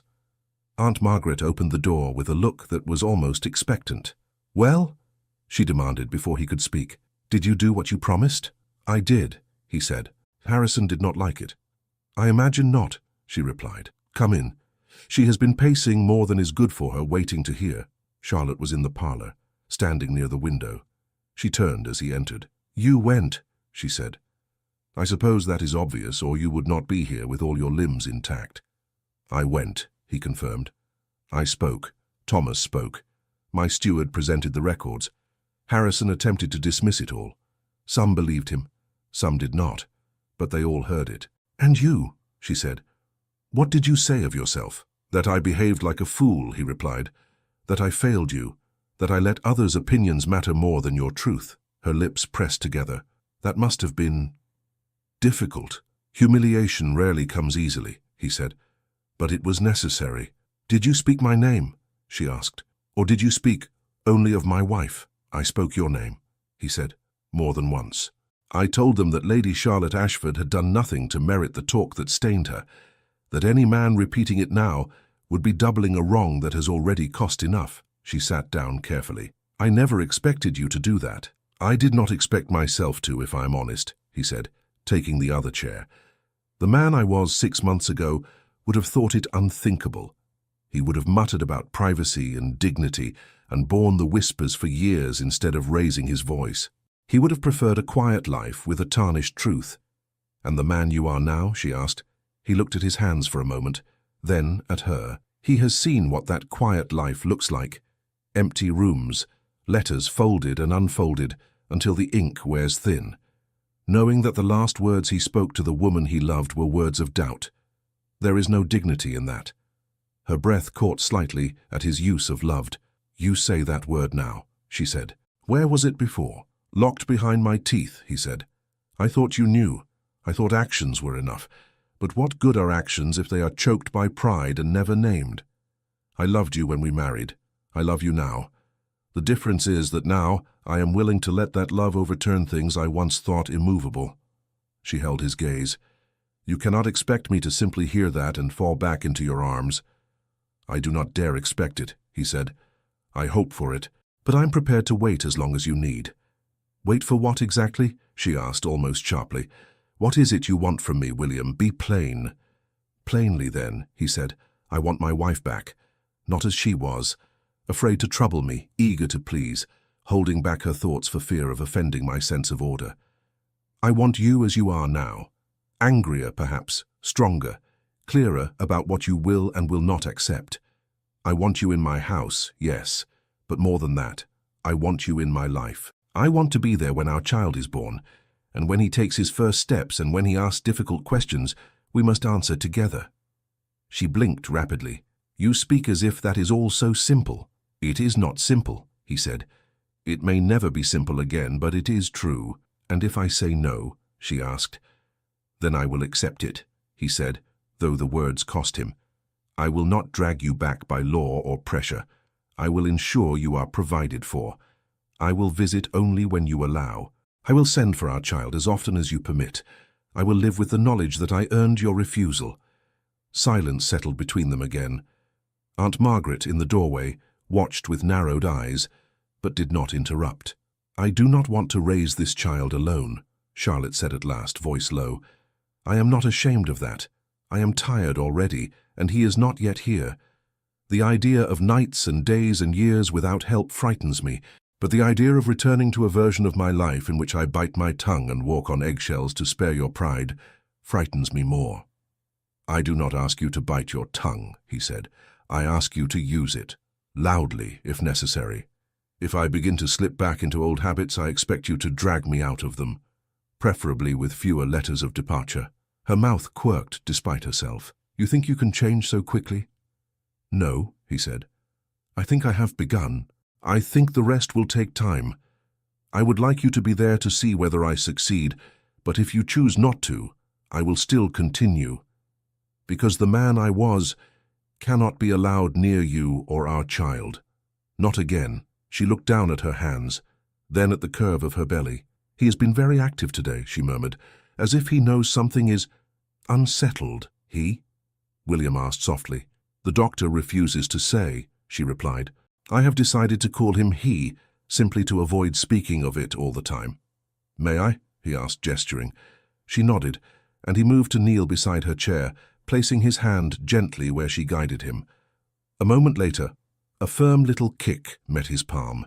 His face lit with wonder and something like awe. "Stubborn already," he said, "like his mother." "Or his father," she replied. He looked up at her from where he knelt. "If you allow it, I would like to court you again, properly this time. As if we were not already married. Walks, conversations, no expectation beyond what you freely offer. We can do it here in Birmingham if you prefer, or in London later. But I will not assume the rights of a husband until you give them, not after what I have done. You would live apart from me and court me while I am enormous and exhausted and scarcely able to see my feet?" she asked, one brow lifting. "If that is what you require," he said, "I will bring you flowers and listen to your complaints about the size of your shoes and be grateful for every minute." She laughed, a small surprised sound that startled them both. "You are ridiculous," she said. "Perhaps," he answered. "But I am sincere." She considered him, her fingers idly threading through his hair at his temple, as if remembering the feel of him in quieter times. He did not move, hardly dared breathe. "You may begin your courtship," she said slowly, "on a trial basis. I make no promises beyond that." Relief washed through him so sharply, he closed his eyes for a second. "That is more than I deserve," he said. "It is what I can give," she replied. "For now." He lowered his head and pressed a light, reverent kiss to the back of her hand, a gesture more like a vow than any words he could have spoken. Aunt Margaret sniffed in the doorway. "If you two are quite finished rearranging the world, Charlotte needs her rest. Lord Ashford, if your courtship is to begin, it had better include an understanding of visiting hours." "Of course," William said, rising. "I will do whatever the lady and her aunt command." "See that you do," Aunt Margaret said. As he left, he glanced back once more. Charlotte sat with her hand on her belly, watching him go, her expression no longer closed, but not entirely open either. Something in between, a door, neither locked nor fully ajar. It was enough for now. The weeks that followed did not feel like any courtship William had ever imagined, but he held on to every moment as if it were a gift he might lose. He came in the mornings when Aunt Margaret allowed, always at the same time, never earlier, never later. He brought small things that were more thoughtful than grand. Once it was a bag of perfectly ripe apples. "You mentioned you craved them," he said, laying them on the table. I bullied a grocer into parting with his best. You bullied him? Charlotte asked, amused. How terrifying for him. I used numbers, he replied, and the weight of the Ashford name. So you bored him into submission, she said. Something like that, he agreed. Another day he brought a little wooden rattle carved in the shape of a bird. I have never courted a woman while she was visibly carrying my heir, he said. I am improvising. You are doing tolerably well, she said, turning the toy in her hands. You may continue improvising. They walked when the weather allowed, his arm steady under her hand as they moved slowly along the quieter streets. He did not hurry her. If she needed to stop and catch her breath, he stopped too. If the baby kicked, and she doubled over laughing and wincing at the same time, he rested his hand on her back and waited. They talked, not just of what had been, but of what might be. Do you truly intend to cut all business ties with Harrison? She asked one day as they walked along a row of narrow houses. I have already refused the largest of them, he said. It will hurt in the short term, but I would rather deal with honest men who make less money than clever men who profit by rot. And if he begins to whisper about you, she asked. About this? He already has, William said. But there is a difference now. Before, he whispered into my ear, and I nodded. Now he whispers about me, and I can look myself in the mirror. I prefer the latter. You speak as if you have made peace with being the subject of gossip, she said. I have made peace with one thing, he replied. I cannot control what they say. I can only decide whether their words will dictate my actions. They will not. She considered that. That sounds healthy, she said slowly. Do not spread that about, he said. It might ruin my reputation as a proud idiot. She laughed, then winced, pressing a hand to her side. Are you all right? He asked immediately. He does not like when I laugh too hard, she said. He pushes against my ribs as if he wishes to be part of the joke.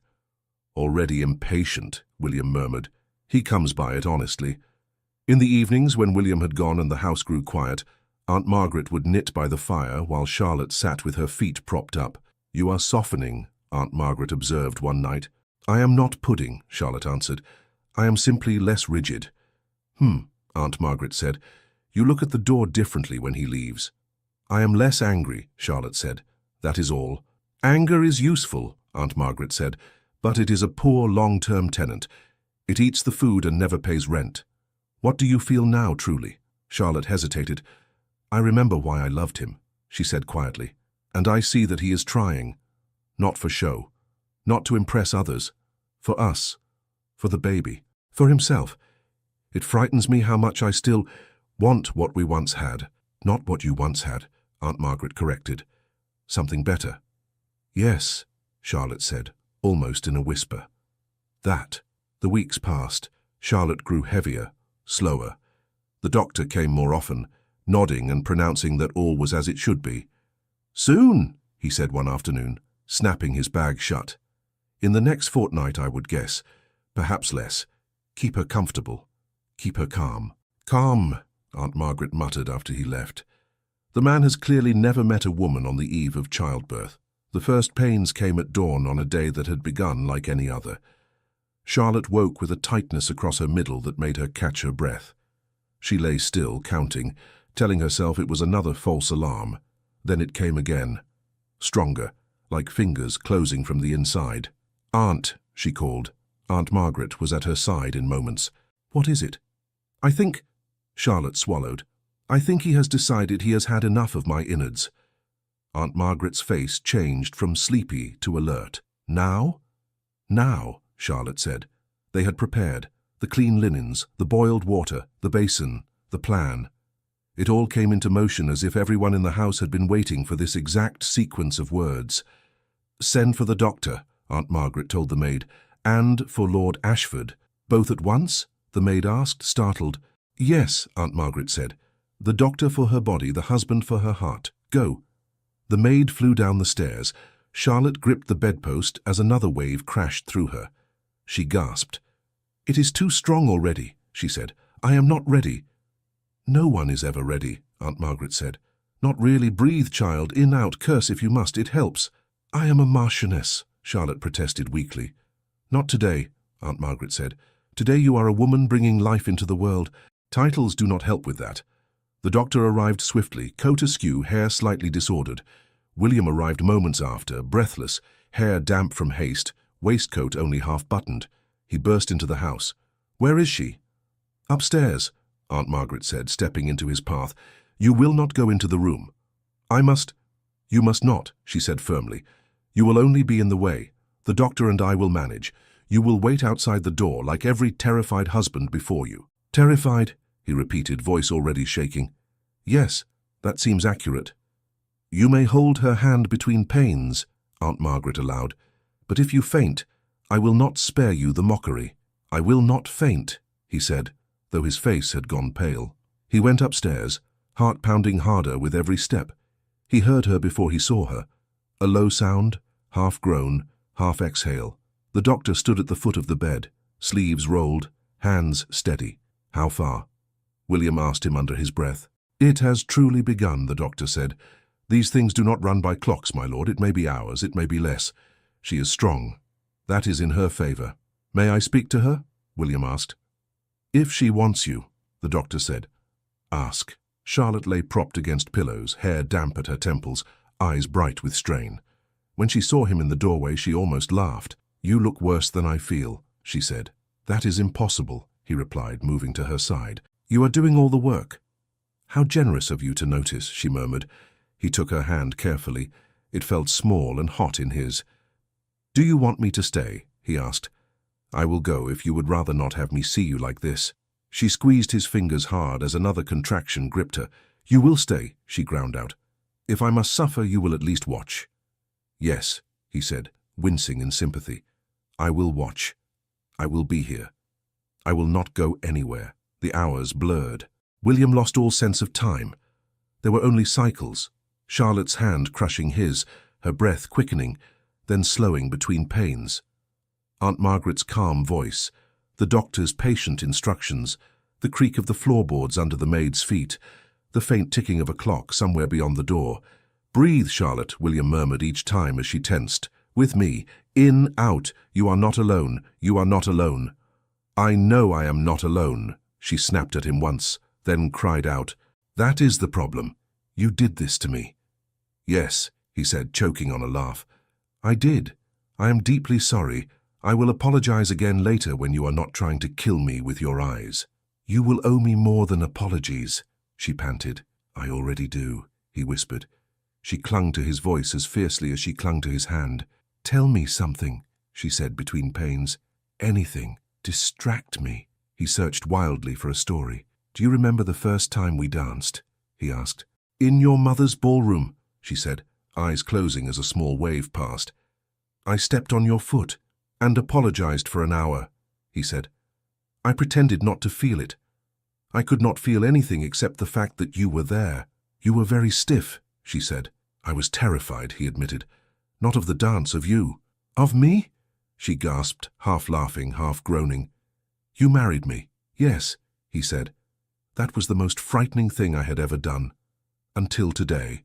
Another wave hit her. She bent forward with a cry, gripping his arm. "Almost there," the doctor said, calm and certain. "Courage, Lady Ashford. One more good push, then another. The child is eager. He wants to meet you." "Of course he does," she said through clenched teeth. "He has no idea what awaits him." She bore down, face contorted with effort. William could do nothing but hold her and murmur words that felt inadequate. "You are doing it," he whispered.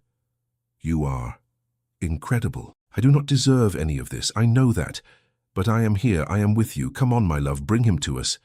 She gave a last primal cry that seemed to shake the walls, and then, suddenly, there was a different sound, a sharp, indignant wail, thin and fierce, filling the room. Everything stopped. The air changed. The doctor's hands moved with quick, efficient care. The baby, small and slick and furious at his abrupt eviction, was wrapped in a clean cloth. His cry rose higher, as if offended. "It is a boy," the doctor announced, satisfaction in his voice. "A healthy, strong boy." Charlotte fell back against the pillows, chest heaving, tears leaking from the corners of her eyes. Relief, exhaustion, something deeper. "A boy," she whispered. "William, I hear him," William said, his own eyes stinging. "I hear him." The doctor leaned over, placing the tiny bundle in Charlotte's arms. The crying eased as the baby pressed against her, his mouth rooting instinctively. Her hand shook as she adjusted him, cradling his head. "Oh," she breathed. "Look at him." William could not move. "He will not break," Aunt Margaret said gruffly from near the doorway. "Come here, you foolish man." He stepped closer, hardly daring to breathe. The baby's face was scrunched, his nose a little flattened, his hair damp and dark. One tiny hand wriggled free of the blanket, fingers splayed as if reaching. "Hello," William said, his voice rough. "I am your father.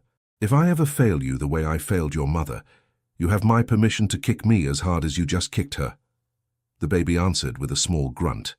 Charlotte laughed, then winced. "Do not make me laugh. Everything hurts." "Then I will save my poor attempts at humor for later," he said gently. "You have done. I have no word for what you have done." "I have done what women do," she murmured. "What your mother did for you. What my mother did for me." "You have done what I could never do," he corrected, "and I will spend the rest of my life trying to be worthy of it." The doctor and Aunt Margaret exchanged a look and began tactfully bustling, tidying, giving them the illusion of privacy while still hovering. "Have you thought of a name?" William asked softly, eyes never leaving the baby. "I had several," Charlotte said. "Some in anger, some in hope. None seem to fit quite yet." He smiled. "We cannot call our son in anger or in hope. Society would never understand." "Society understands very little," she replied. He thought for a moment. "What about James?" he suggested. "For my grandfather, he was stern but fair. Or Henry, after your father." She considered. "Henry James Ashford," she said slowly. "It sounds as if he might have a chance at being both kind and sensible." "Henry James Ashford," William repeated. "Welcome to the world, my son." He bent and pressed a kiss to Henry's tiny forehead, then to Charlotte's damp hair. "Thank you," he whispered. "For him, for surviving, for not sending me away." "You are not forgiven yet," she said, but her eyes were softer than the words. "I know," he said, "but you allowed me to be here. That is more than I once dared hope." Over the next days, the little house rearranged itself around the new life inside it. The baby's cries marked the hours as surely as any clock. Charlotte moved slowly, every step deliberate, body learning what it meant to no longer carry Henry inside, but in her arms. Aunt Margaret fluttered and fussed, pretending to complain while clearly delighted. William came as often as he was allowed. Sometimes he found Charlotte asleep, Henry tucked against her. He would stand in the doorway and watch them, a strange ache in his chest. Once he came to find Charlotte awake, eyes tired but bright, Henry dozing in his cradle. "How are you?" he asked. "Like a house that has endured a storm," she said. "Some windows broken, some furniture rearranged. But the roof is intact." "And the tenants?" he asked, glancing at Henry. "Loud," she said. "Demanding, utterly unreasonable. And yet I find myself strangely fond of him." "Me too," he said. He moved to the cradle, looking down. Henry slept with his mouth slightly open, fists clenched near his cheeks. "My God," William murmured. "He looks like you when you're trying not to say something sharp." "Then he will have a long life of biting his tongue," she replied. "I hope not," William said. "I hope he speaks his mind. I hope he never learns the habit of silence that did me such harm." She watched him lift the baby carefully, hands surprisingly sure now. "You are getting good at that," she observed. "I have been practicing with my pride," he said. "It is much harder to handle." She smiled. "It is shrinking. That helps." He cradled Henry against his shoulder, rocking gently. "Charlotte," he said after a moment, "we should speak of what comes next." "You mean beyond the next feeding?" she asked. "Beyond Birmingham," he replied. "Beyond this house, beyond these walls that have been your refuge and my schoolroom." "My schoolroom?" she repeated. "I have learned more here than in a lifetime of tutors," he said. "About myself. About you. About what matters." She drew a breath. "What do you see when you think of the future?" "I see Ashford Hall," he said, "but not as it was. Not a museum of my father's rules. A home, yours as much as mine, Henry's. I see you walking through its halls without fear of listening ears. I see a nursery filled with your choices, not my mother's fading wallpaper. I see a house where no one will ever again earn coin by betraying their mistress. You paint a pretty picture, she said. How do you propose to change the minds of those who still believe I ran from you in disgrace? Some minds will never change, he said, but I can stand beside you in church, in town, at table, and make it plain by my behavior that I consider you my honored marchioness, not a tolerated burden. People notice such things. They gossip when a man neglects his wife. They also gossip when he carries her shawl and leaves early from parties because she is tired. You intend to carry my shawl? She asked, amused. I intend to carry whatever you ask me to, he said, even your temper when necessary. She looked at Henry, then at him. And if I choose not to return, then Birmingham becomes our centre, he said simply. I will sell a portion of the London holdings, invest here, find a house with enough room for a child to run without knocking over the furniture. Ashford Hall can stand empty, or be let to someone who will not fill it with ghosts. My title does not vanish if I move my address. You would leave your ancestral home, she said slowly. Yes, he replied. Brick and stone are less important than blood and breath. I know that now. She studied his face for a long moment. You would not resent me for it later? Blame me when age makes you nostalgic? If I resent anyone, he said, it will be myself for not making our life easier sooner. Silence lingered between them, not hostile now, but heavy with possibility. I loved Ashford Hall, she said quietly. Before everything. Do you remember the first time you brought me there after our wedding? I wandered the gallery and thought, I live here. I belong here. I remember, he said. You whispered to the portraits as if they might answer. I asked them if they would accept me, she admitted. And what did they say? He asked gently. They were portraits, she said. They said nothing. That was the worst part. He winced. And I did not realize you needed the living man beside you to answer instead. You were busy being dignified, she said, and I was busy trying not to disturb your dignity. We were both busy in all the wrong ways, he murmured. She looked down at Henry again. I would like him to know Ashford Hall, she said at last, to run in that gallery, to see those portraits and know where he comes from. But I would also like him to see Birmingham, to know that the world is larger than one estate. He can have both, William said, if you will come home not as the girl who left, as the woman who returned on her own terms. She looked up. His eyes held hers, steady, open. I will not go back to who I was, she said. I would not want you to, he replied. Who you are now terrifies me in new and interesting ways. She laughed softly. You are far too honest these days. I am making up for years of not being honest enough, he said. She let out a slow breath. Very well. We will return to Ashford Hall. When the doctor says I may travel, when Henry is stronger, we will go together on one condition. Name it, he said. We do not slip into the old pattern, she said. If you begin to brood in your study and shut me out, I will remove every chair from that room and force you to conduct your angst standing up at least. That seems fair, he said. And, she added, we will renew our vows, not for society, for ourselves. A simple ceremony, no ball, no spectacle, just words. Spoken clearly, with no misunderstandings between them. I would like that, he said softly. Very much. Aunt Margaret appeared in the doorway, wiping her hands on her apron. You are plotting, she said. I can always tell. Your faces go soft and foolish. We are planning, Charlotte corrected. Planning is just plotting with better posture, Aunt Margaret said. What have you decided? To return to Ashford Hall, William said. In time. Aunt Margaret pursed her lips. I suppose someone must go up there and teach those stone lions at the gate a lesson. They have looked smug for decades. We will visit often, Charlotte said, taking her aunt's hand. If you will come. I am too old to be trailing after you across the country, Aunt Margaret said briskly. Fortunately, that will not stop me. The months that followed moved more swiftly than the slow days of waiting that had come before. When Henry was strong enough and Charlotte's strength had returned, they made the journey south. The carriage that rolled up the drive of Ashford Hall carried not the frightened bride of a year earlier, but a woman who had left once and chosen to return. The stone lions were still there, of course. William leaned out of the carriage window and tilted his head at them. Behave, he told them quietly, or she will have you replaced.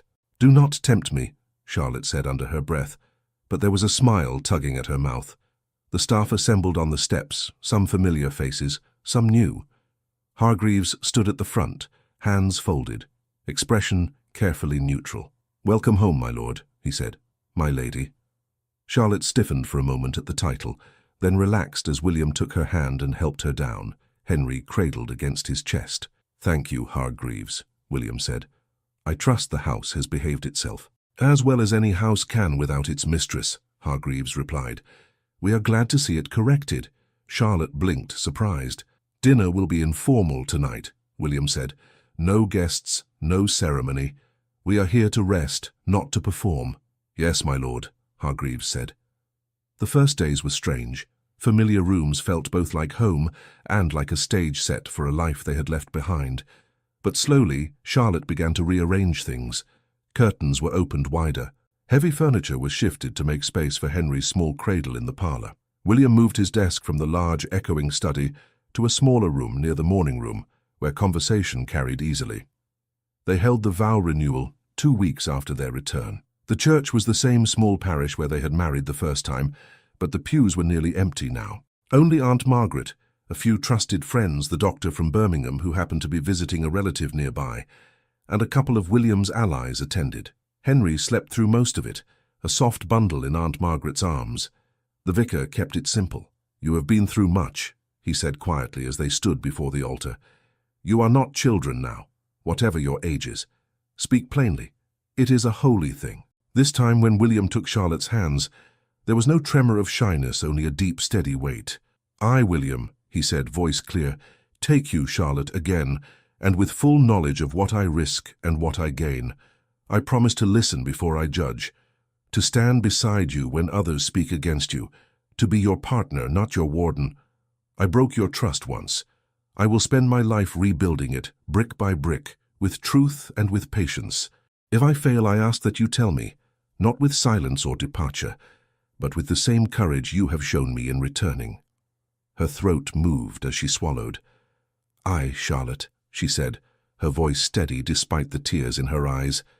"Take you, William, again, knowing exactly how stubborn you are. I promise to speak when I am afraid, not to hide in the corners of my own house, to ask questions before I assume the worst, to be your partner, not your ornament. You doubted me once, and it broke my heart. I do not promise to forget, but I promise to remember also the man who changed, who chose me and our son over comfort and pride. If I falter, I ask that you remind me of this moment, not with reproach, but with kindness." "You may kiss the bride," the vicar said, smiling. William lifted her hand and pressed his lips to her fingers first, a small gesture of reverence, then leaned in and kissed her gently, fully, in front of the few who watched and the many who would never see. It was not the kiss of strangers at a first ceremony. It was the kiss of two people who had walked through fire and found each other on the other side. Life at Ashford Hall slowly settled into a new rhythm. Rumours did not vanish overnight, but they changed shape. People began to speak of how devoted Ashford had become, how he insisted on dancing at least one dance with his wife at every gathering, how he cut off a story about another man's scandal with a single cool look, how he left early from dinners because "Lady Ashford is tired and I prefer her comfort to your port." Some scoffed, some admired, some were secretly envious. Henry grew, noisy and curious. He toddled through the corridors as soon as he could stand, leaving a trail of chaos. William chased him more than one dignified visitor had ever seen a Marquess run. "Come back here, you menace," William would call, laughing as Henry toddled away, chubby legs pumping. Charlotte would watch from the doorway, arms folded, heart full. One afternoon, when the late sun slanted through the long gallery, she walked with Henry on one side and William on the other. The portraits stared down as they always had. "Do you remember what you asked them the first time?" William said quietly. "I asked if they would accept me," she replied. "And now?" he asked. She looked at her son, who was pointing a sticky finger at some long-dead ancestor. "I do not ask their permission anymore," she said. "This is our house, our family. They had their time. This is ours." He smiled. "I like this answer far better." They stopped before a large window that looked out over the grounds. Henry pressed his hands to the glass, fascinated by the moving shapes of trees. "Do you regret anything?" she asked suddenly. He was quiet for a moment. "I regret every day you were gone, every night you cried without me there, every moment I let someone else's voice drown out yours. But as for where we are now, I cannot regret the path that brought us here, because it taught me what I needed to know to keep you." "You did not keep me," she said gently. "I chose to stay." "Yes," he said, "and that is what humbles me most." She slipped her hand into his. "Do you know what I regret?" she asked. "I am afraid to ask," he replied. "I regret that I believed even for a moment that I was better off lying to you than risking the truth," she said. "I should have given you the chance to prove me wrong sooner. I should have asked for more, demanded it. Perhaps we might have avoided some of the pain." "Perhaps," he said, "or perhaps we needed to break to be reshaped. I do not know. I am no philosopher. I only know that I do not take a single moment for granted now." Henry turned from the window and reached up toward both of them, his small hands grasping. "Mama," he said, still half-formed. "Papa," he added with equal seriousness. William's face lit. "He has chosen his words wisely," Charlotte laughed. "He is diplomatic already. He will have to be, with us for parents." They each took one of his hands, standing there in the light, a small triangle of warmth against the long shadows of the hall. Charlotte looked up at William, her eyes shining but no longer haunted. "We nearly let them destroy us," she said softly. "Rumors, pride, fear, all whispering at once. We almost listened." "We did listen," he corrected. "But we learned to stop. That is the difference." She nodded. "If ever we forget, we have him to remind us." Henry babbled something incomprehensible, then tugged at their hands, eager to move again. "Where are you taking us, Henry James Ashford?" William asked. "Forward," Charlotte answered for him. "He only knows how to go forward." William squeezed her hand. "Then forward we go," he said. "Thank you so much for listening to this story all the way to the end. We hope it moved you as much as it moved us while telling it. We'd love to hear your thoughts. Leave us a comment telling us where you're listening from and what you liked the most. Rate this story from 0 to 10. What score would you give it? If you enjoyed this story, don't forget to subscribe to the channel and leave a like as a show of support. That really motivates us to keep creating and sharing more stories full of emotion and life lessons. And before we go, we want to remind you that an exciting and heartwarming story recommendation will appear on the final screen. If you'd like to enjoy it, just click on the video. Thank you once again for being here, and we'll see you in the next story.